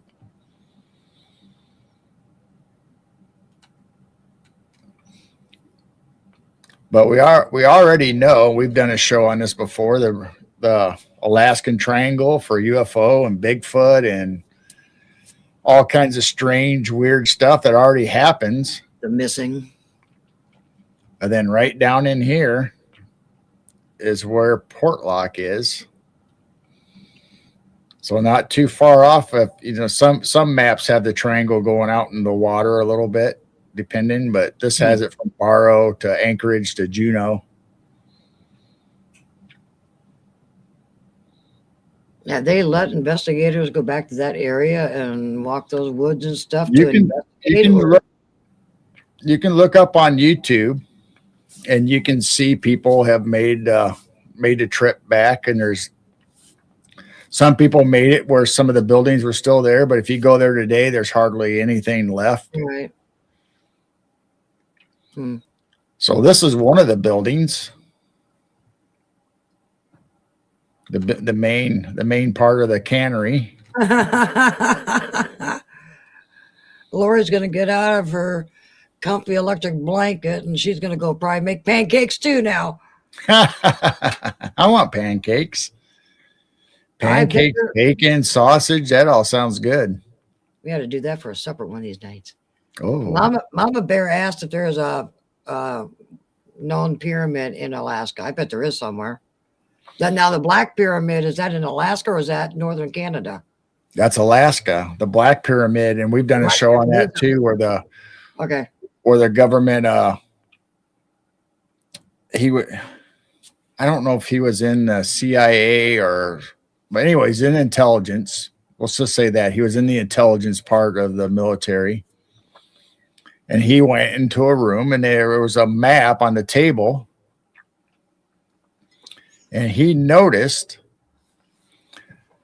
that in the middle of Alaska, there was a blurred out section that said has not been investigated or mapped out yet. And he's thought to himself, no, that's not true. We've mapped out every inch of this earth as far as lands and stuff go. We know exactly where everything is. So why all of a sudden is this map not showing?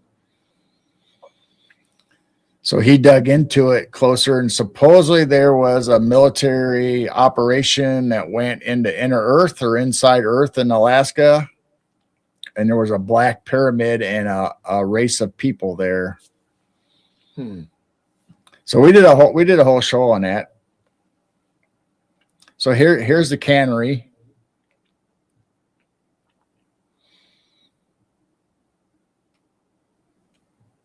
Now we got 3 people making pancakes. Roger wants, what was it, biscuits and squirrel gravy or something. He wants eggs, biscuits, and squirrel gravy. So here's on the beach where you got some of the buildings in the cannery, and look at these ships They over were here. close to a lot of woods. Okay. Oh, it's complete. I mean, it's complete wilderness all around them. I mean, not only do you have the cold waters. I mean, this was like an inlet or a bay or whatever, but they were up there in the wilderness, definitely. So they had no chance when they came down that mountain. Wow. Yeah. So they probably just like I said, some of the stories talk about how they went hunting, or you'd have to provide your own food, or or eat whatever was shipped in, or It might be they thought it was a bear or something like that. It ended up not being a bear and ticked off the whole tribe or clan. right.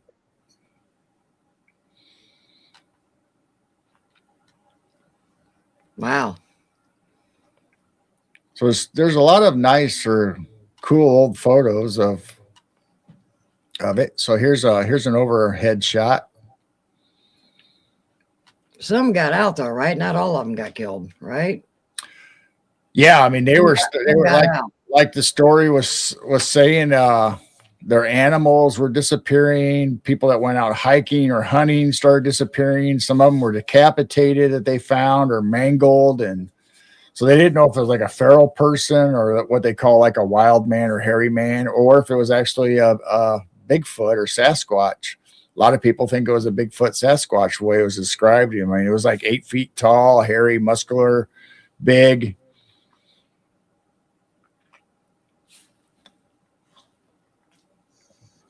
So this is pretty much how big it got there at Portland with the cannery, and then all the places they stayed and little buildings and houses that they developed over the years to support that industry.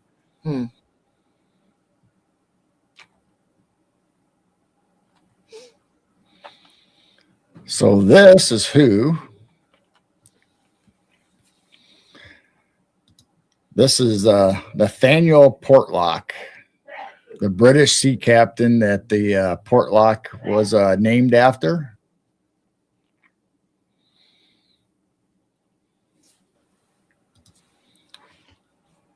In case you didn't know, I didn't know at the time. I knew Portlock had to be named after something, but I didn't know who or what. So, Captain Portlock.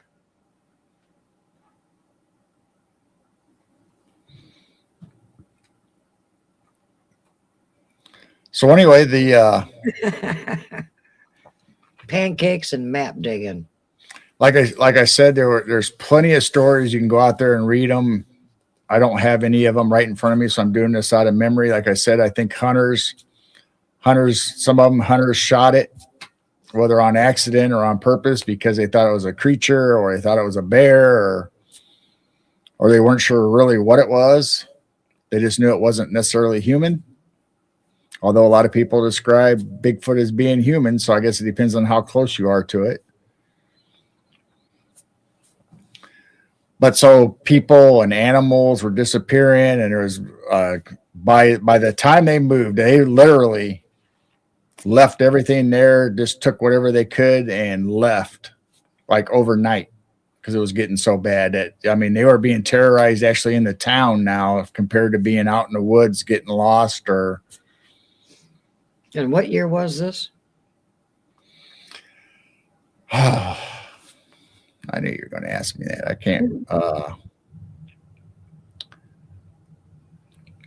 I know people talk about Portlock in the 2000s, but I don't know exactly what year they left the cannery. You'd have to look it up. A little old lady who is in here. What? Making bacon pancakes, making bacon and pancakes. What? Everybody's cooking and eating. I know. It was after the 2000. It wasn't like early 1900s. It was recent. I'm just saying. I remember people talking about it. 2000s. You froze. I did. You froze on my end with your mouth open. There you are. Wow. I opened up another screen. Okay. I was going to say, I don't know. Glitch like that. All right, I won't do that. I'll do it on the tablet. Lori's making bacon too to go with her pancakes. You guys are going to make us end the show and go upstairs and eat. Tammy's back. Who's cooking? Polly started cooking pancakes, and now Shelly is, and Lori is. Everyone's making bacon and pancakes. So I guess you are too, Tammy. Get the bacon out. Start making pancakes and put a candle for your birthday right in the middle. Bacon pancakes, biscuits, gravy, hash browns, cheese on top, and a side salad first. So it says most people left Portlock in the 1940s. 1940s, okay.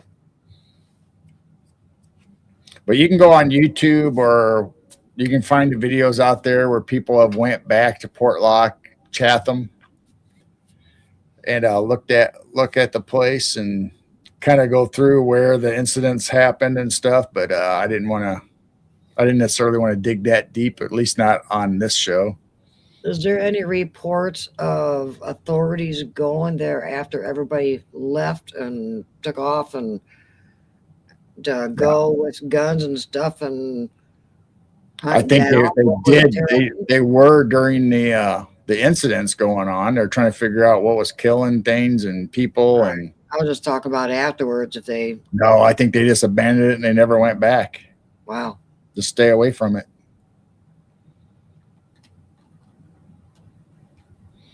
Fox is back, but he's probably not going to stay for the camera. He's grabbing stuff and running off.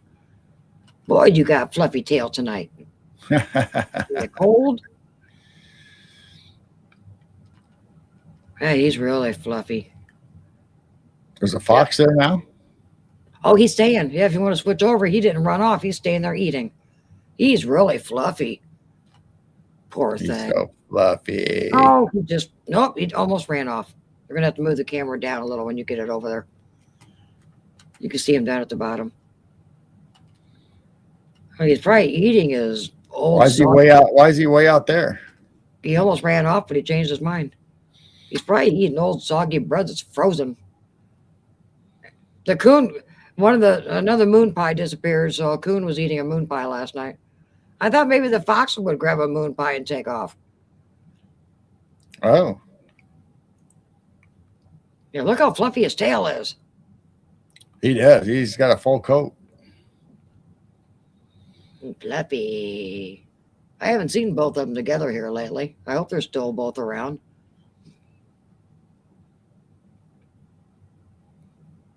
Come on, grab a moon pie. You'll like it. What? Even though I didn't like them. He's probably still finding chicken pieces and stuff.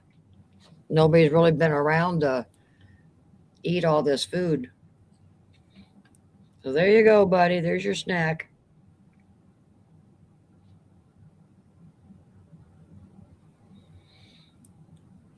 Man, all the animals look so healthy this year. What a fluffy tail. Yeah, he's pretty.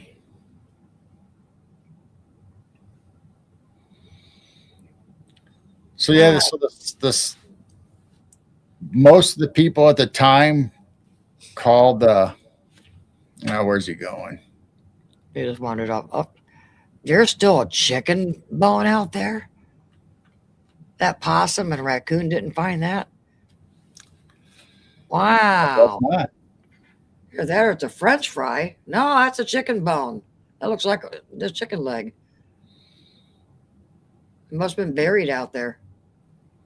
He found it. Yeah, there you go. There's a nice chicken leg bone for you. So most of the stories for Portlock wasn't necessarily Bigfoot. It was a wild man or hairy man is what they called it. But some speculated it could have been a Bigfoot. But a lot of people just thought it was this genetic race that was great big and hairy as far as humans. So, but like Harold was saying, most of the Bigfoot or Sasquatch were huge out there in their own purebred. He looks cold. Uh-oh. He really took off that time. Follow him. I can't. You got control. Yeah, hold on. I'll get him. See. I don't see him on the front porch. All right, hold on. It didn't come back yet. He's not on the side of the house. That's where I'm going. He might have gone all the way across the road. I don't see him. All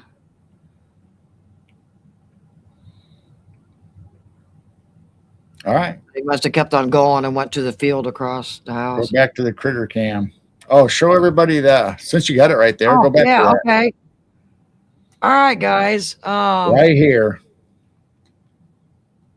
No, go back the other way. Yep. You guys see these marks going down the wall? You cannot see these during the day. These are off of the IR.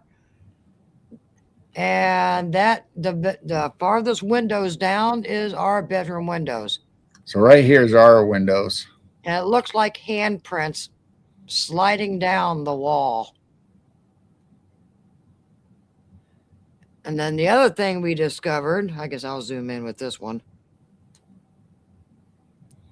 These basement windows have a plastic lid on. You see the plastic lid? Well, this one's bent down. It's not flat anymore. It's the only one like this. Something very heavy has been standing on top of that. Having a coon or a possum go in and out of there is not going to cause that thing to go bent down. So I think something's been standing on that. Let me go up. See, there's the marks. These are not normal marks for our sighting. There's a few of them. And the first window right there is where Gerald sleeps, and the one closer to the gutter is where I sleep. And I think they're standing on top of that basement window, that plastic thing, and they bent it down. So what do you guys think? And the other windows is a spare bedroom that we don't use anymore. It's my sewing room or So that whatever. this is the only side of the house Yeah. and the only place by our bedroom that has these marks on it. The rest of the house doesn't have these marks. All right. Now I'll give you an example. Let me go all the way around. Meow. That almost looked like a ghost. That was a tree trunk.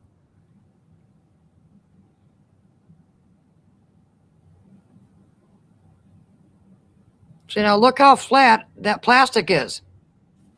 That's not bent at all. And they're pretty thick. They're like what, an inch and a half? Yeah, they're thick. They're thick and And heavy. they're corrugated underneath so they don't bend or not supposed to bend. And then there's another one there you can barely see. Then the other, and none of these are bent. It's just the one by where I sleep. I think something very heavy has been standing on top of there for quite some time and bent that thing down. So anyway, we during the day you can't see it very good or hardly at all. Yeah, It only really shows up good on the IR camera, but we haven't necessarily seen any fingerprint, not or like a big handprint or anything. We just see the smear. Or it looks like something. How far is it off the ground? I would have, even if I stand on that, I don't think I'd be able to look in the window. I can't look in the window. Well, when you had to close the window that you slip by is broke, and you had to go outside and to shut it. You had to reach up and to shut it. Yeah. So then you're 6'2", 6'3". Now Bigfoot does have greasy fingers, people say, and that would leave these marks. But there's nothing. We've been here 21 years. I mean, why would there be some strange marks? So the only thing I can think of when I saw this on the camera, then I noticed the big bend, like something very heavy had to have been standing on that thing over and over and over again to get that thing to bend down. Plus, that's where we sleep at. Those two windows that are together right there, that's where our bedroom is, by the gutter. We'll hear knocks, we'll hear pops, we'll hear all kinds of stuff right there on those walls. So is that where they're pressing against the siding, hitting the siding, stumbling on the plastic thing? And I've heard a screech owl going when they normally go. So yeah, I've heard mimics and stuff outside that window when it's open in the summer. And we heard the weirdest, most horrible sound out that bedroom window that one night. It sounded like growls and fights and biting or whatever the heck was. And it wasn't a coon, wasn't. It was lower than a coon, yeah. I mean, it was like most. I don't know how you describe it. It was like a deep, guttural sound. Okay, what's on the right? Is it split camera? What do you mean? What is on the right? Shelly says, what is on the right? Is it split camera? The camera is right there on the corner of the house, so I can go to the backyard side or to the side, the side of the house. So this little waterfall where the animals show up is straight from the corner of the house where the camera's pointing. Is that corner of the house, Jane, on the right of the tree? Okay, so we're on the corner where the gutter is. This is our backyard, that direction. And you can see the chicken coop and stuff. This is the side of the house, that's the second driveway. And you just see the spare bedroom and then our bedroom. And our smart meter. That's our gas meter. But that longest streak, that's way up there, like right there by that window. And then, like going down. So I don't know. But I mean, I have never stand on that plastic thing. Something heavy had to have stood on that to make that bend so far down. But that is where the possum goes to. And I have seen him in that one. There's that little gap between the house. They just squeeze their way in and squeeze their way out.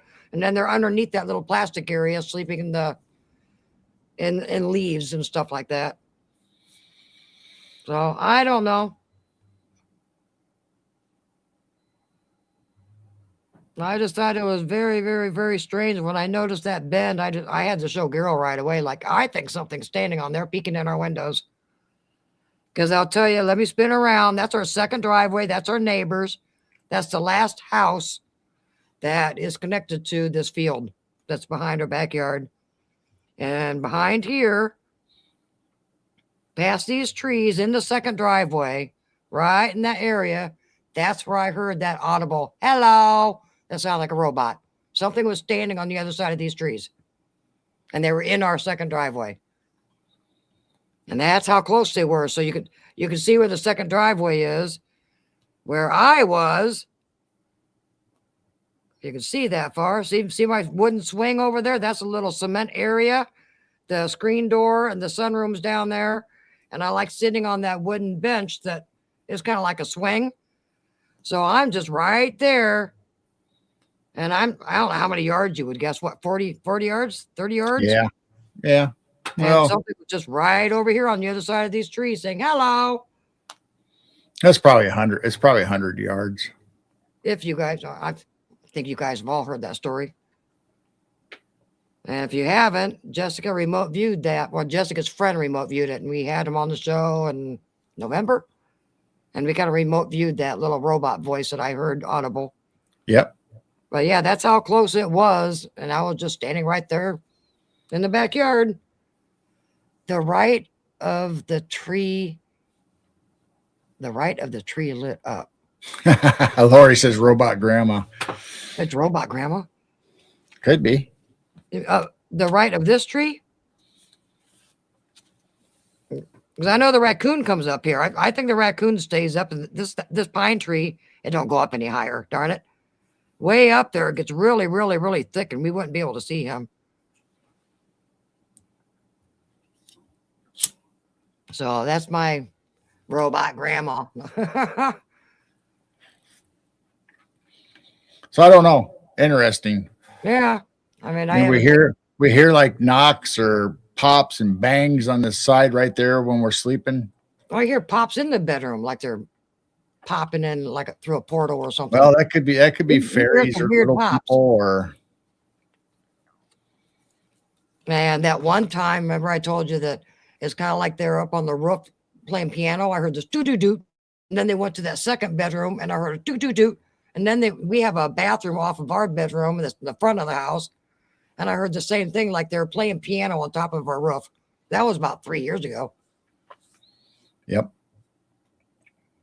Oh, I don't know. I have never seen one. I cannot say that is what it is, but what else would it be?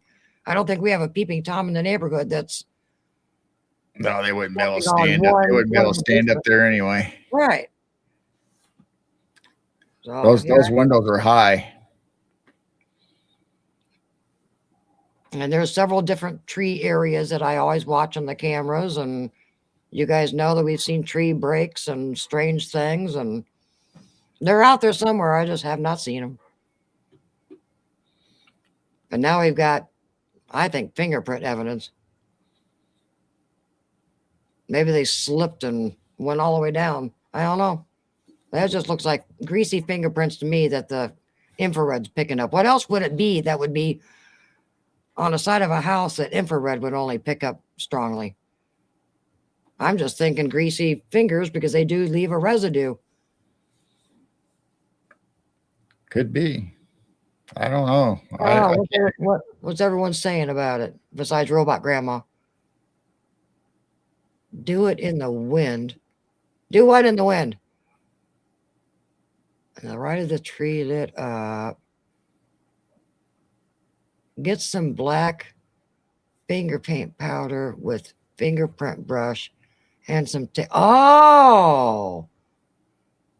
Black fingerprint powder, fingerprint brush, and some tape, and lift the print. Would it come off even if it's been there for a few years? We don't know how long it's been. There may not be something that's fresh. Yeah, I don't know.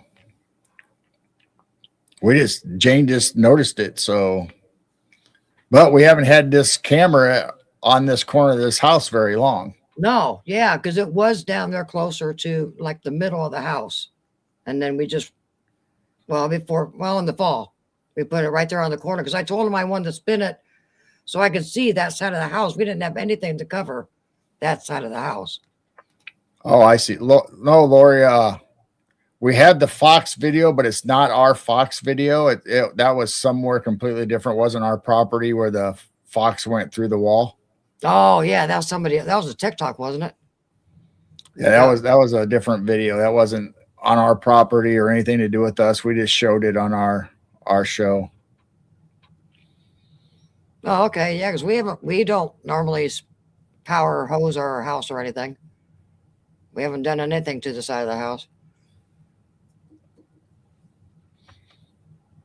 No, our house has been really clear of any kind of mold or any kind of buildup on it. It's just that one spot by our window where we, like I say, we hear noises or however you want to describe it. So it's kind of weird that those are there. Yeah, I think they come up from that second driveway. You know, there's so many different tree areas where we've been seeing stuff that I think they are. Some of them, it's kind of far away. I got to go a few fields over to get to some of those spots. And the neighbor that's right next to us, they're old. They're in bed early, or they're in the basement. They say they can't hear anything. They said they can't hear the traffic or nothing when they're in their basement. And I don't think they'd be peeking in our windows. Well, I don't think Yeah, either. Tammy and Rose Thistle both said that the oil doesn't wash off and it stays there for a long time. No animals are buried there, huh? Not Nope. on that side of the house. Nope, there's nothing there. It's just our 2-bedroom windows. If you look in one, that's where girl sleeps, and look in the other one, that's where I'm sleeping. And I think it's closer to me where that basement windowsill is. Yes. Yeah, that'd be your side of the bed. And it has to be something that heavy. My goodness. I mean, that's a big bed. That's a permanent bend. That thing is bent down.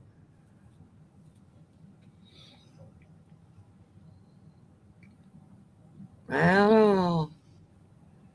Oh, I don't know about a little girl. Not that I know of. The farmer that owned this field lived here. Then it was kind of empty for a few years. The granddaughter lived here for a while, but she didn't have a daughter. And we've been here 21 years. And there was just an older couple. The very original owners was an older couple. And then the farmer bought it. So there's no little girl around here because they were old when they bought it. I need to get out there and put the UV light on it and see what shows up. Oh, yeah, the purple light. Ooh, that's a good idea. Maybe more would even show up. Yeah, maybe we'll see some prints. But no, the original farmer, the old farmer that he built this house. No, there's a couple before that. Remember, there was a name in that back storeroom that was the old. Remember those old sticky tapes you can make initials and your name and stuff like that. Right. On that B. Nelson, but that was the original guy, and then Morris has bought it. Oh, okay. So Morris. I was thinking old man Morris built the house. No, he's the second owner, according to that little sticky thing in the back storeroom. So yeah, we've got UV lights. So if it warms up a little bit, or if I get brave to go out in negative temperatures, I'll put the UV light on it and see what shows up. Try to get some pictures. Well, I'm pretty sure even at your weight, you'd be able to stand on that, and it wouldn't do anything. It wouldn't break, nothing. Well, I've stood on those other ones. Okay, not the one by our bedroom, but I've stood on the other ones. Right. But there's a metal. Right, the metal thing. there's a metal support for the window seal or the window. Right. So I always spread my feet out on the edges when I stand on it. So I don't ever stand in the middle anyway. And that where it's bent is like they're right up against the house. I mean, they are pressed up against the house because it's bent right there by the house. So And they're that's putting support right there where there's no metal support. our ceilings are just over 8 feet tall. So the top of that window is almost 8 feet. And like you said, would it be a juvenile that needs to stand up there to peek in there more or something? I don't know, but that's just something that we recently discovered. Can't say exactly what it is, but that's just my hunch with all the other evidence we've got around, with all the noises I've heard. And Harold says Bigfoot can't see red light, so Bigfoot can't see AR. I thought they could see IR. I thought Bigfoots can't see IR because they know the cameras are there. So I think IR is red. Yeah. Yeah, I thought they could see IR.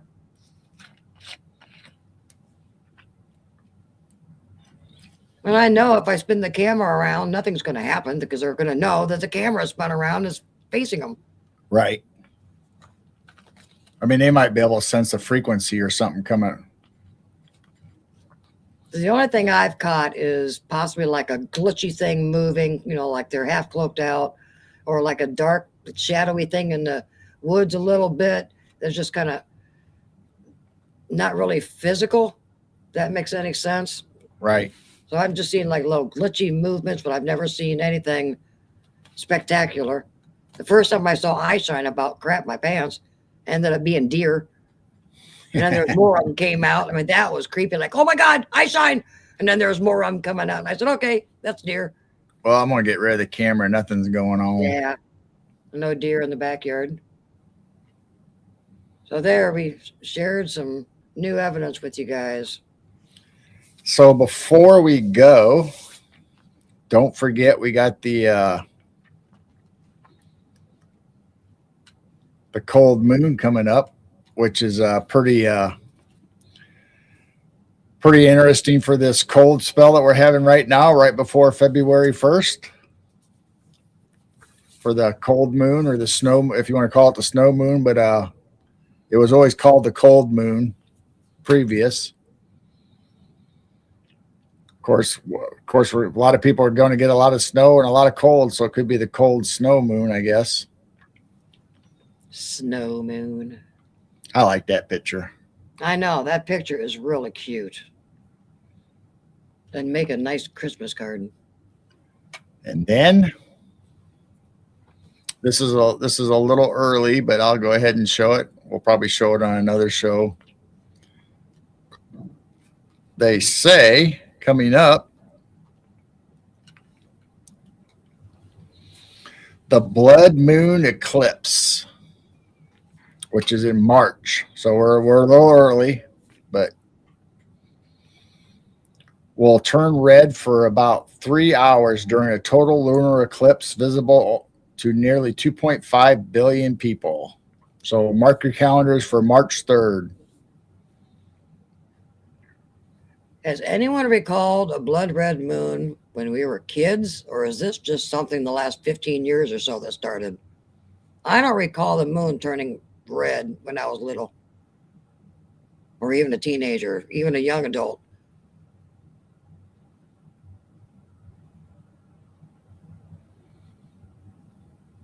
I don't ever remember anything like that at all. Right. So I just wonder if it started around 15 years ago. I know in grade school we'd go out and do all the, during the day for like solar eclipses. We do the pinhole and the tinfoil thing will reflect off into the box so you could see an image. Right. So you weren't looking directly into the sun and that. But I don't remember anything ever being recorded about or told us at the time growing up in school. Right. Of blood red moons. So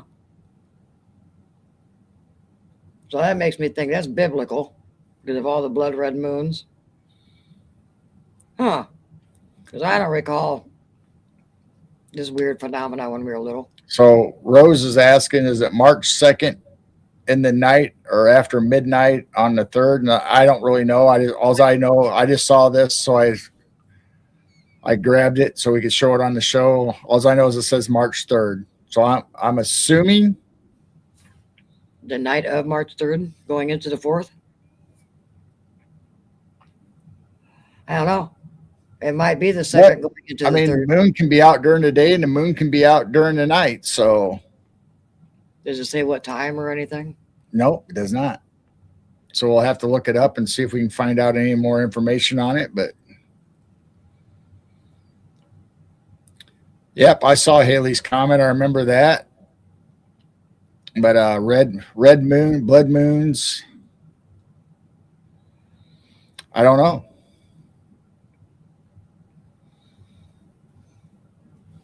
So anyway, I want to bring that up. So we got the cold moon or the snow moon coming up, and then in March we got the blood eclipse moon. Brandon said at welding goggles you can see it better. Oh yeah. Well, we bought glasses for the eclipses and stuff. Not the moon eclipse, but the solar.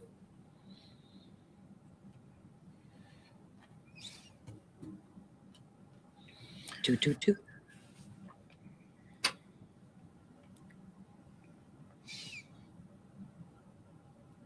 And then that's about it. I think we're about done for the night. We're going on 2.5 hours and 1, 2, 2, 3. We need to go upstairs and make pancakes and stuff. So no. I don't think Polly's come back. She's still making pancakes. Polly never brought us our pancakes. Yeah. Yeah, Jerusalem pancakes. Yeah, I wanted Jerusalem pancakes, darn it. I want to see if they're different than American pancakes. They make them different in Jerusalem. For whatever reason, when we were talking to Heidi, since she moved up to Wisconsin, and there's that Swedish restaurant up there in the upper part of Wisconsin, it brought back the memories of Aunt Arlene and everybody making Swedish pancakes. So I had a craving for Swedish pancakes the other day, but.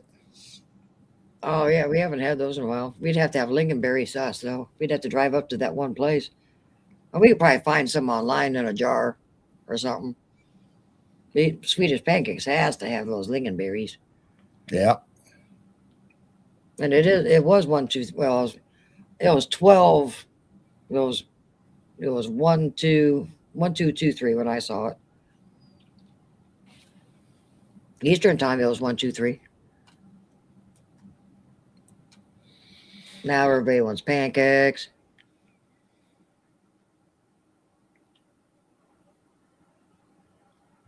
I think the mail's going to be thanks, Lori. Yeah, thanks, Lori. I think the mail's going to be on pause for a while. Well, you wouldn't have to worry about anything spoiling because it's so cold out. By the time it gets to us, they'd be frozen anyway. Yeah, all we got to do is just nuke them in the microwave for about 7 seconds, and poof, you're done. So if we sent a pizza through the mail, it'd already be almost be preserved. Like they usually send out food of dry ice. This kind of weather, minus 30 below, and probably just as fresh when you got it. I've never heard of that. Beer chili. Now, I used to make beer bread, and you can make it all different kinds of ways and stuff, but the beer was the yeast. The beer bread is really good, but I've never heard of beer chili. Wow. Beer chili. Huh. That's interesting.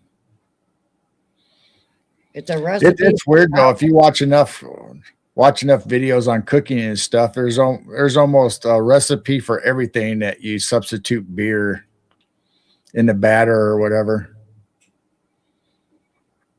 The drinking beer, I hated beer. Yeah, I could not. I don't like the taste of beer. Yeah. Yeah, you can get the recipe on Cowboy Kent Rollins on his YouTube channel. Awesome. Beer chili. Well, everybody, I think we're going to call it a night. Thank you for coming. I hope we entertained you a little bit. We'll try to get more pictures and stuff next week. We will try to investigate that more. I just had once you spun that camera around, it just reminded me, hey, we were talking about that the other night. We should share it. Oh, he uses cumin, cinnamon, allspice, and brown sugar. Wow. Brandon says, I am half awake. It was a blood moon, not a solar eclipse. My bad. Cooking and listening. What are you doing? You cooking pancakes too? Everyone's doing pancakes. Everybody's cooking pancakes. You get pancakes. You get pancakes. I'd even settle for the little frozen pancakes right about now. We do have bacon upstairs. You can get a bacon sandwich. I had one the other day. You did? Yeah, I did. I didn't know what I wanted for lunch one day, so I had a bacon sandwich.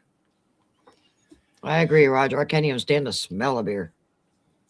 Anyway, guys, thank you for coming. We love you. Please stay safe and stay warm. Don't go out unless you absolutely have to. Watch out for the ice storm and the heavy snow that's supposedly going to hit a lot of the areas across the whole United States. Just stay safe, everyone. So we'll be thinking about all you guys in the next couple of days. And maybe we'll pop on someday this coming week and try the Rumble thing, see how that goes. We'll try to get YouTube and Rumble together to see if we can experiment with that. And one of these nights, I don't know, I might pop up Facebook Messenger. So any of my friends or anybody on Messenger, we might try to do an audio call through Messenger to see if it'll come up through StreamYard or Rumble or whatever platform we're on. See if we can do some call-ins or something. We might experiment with that one of these nights. So that's the next thing we're going to play with. So if anybody wants to tell a story or something that's going on with it, you guys, or sometimes we talk about childhood memories or something, maybe you guys can do a call in, or I'm looking at getting a free online phone number. There's places out there you can get phone numbers for computers online to receive and make calls. So that might be another option that we're looking into. So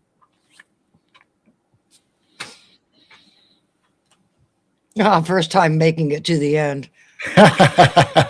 Congratulations. Yay. You want to go. You want a screaming goat. You gotta go. Oh my. Well, we love you guys. Yeah. Big hugs. Stay warm, stay safe. If we don't see you in a couple weeks, we understand you might be out of power for a couple weeks. So even if you don't buy a shirt or anything, please go to the website at midwestnightwatchers.printful.me and check out our merchandise and share it out to your friends or whatever. We'd appreciate it. But at least, yeah, you get some nice hats there and drinkware, and at least go look at our stuff to see what it looks like and tell us if they look good or if you like the designs, because this is one of them. Yeah, and then my Chiro sounds with the wolf on it. Yeah, we got the new Churro Sounds logo, so let us know what you think. And like I said, we love you. Thank you for coming. We will see you next time. Oops, didn't work. Right. There it goes. Much love, guys. So as always, keep looking up. And keep your vibrations high.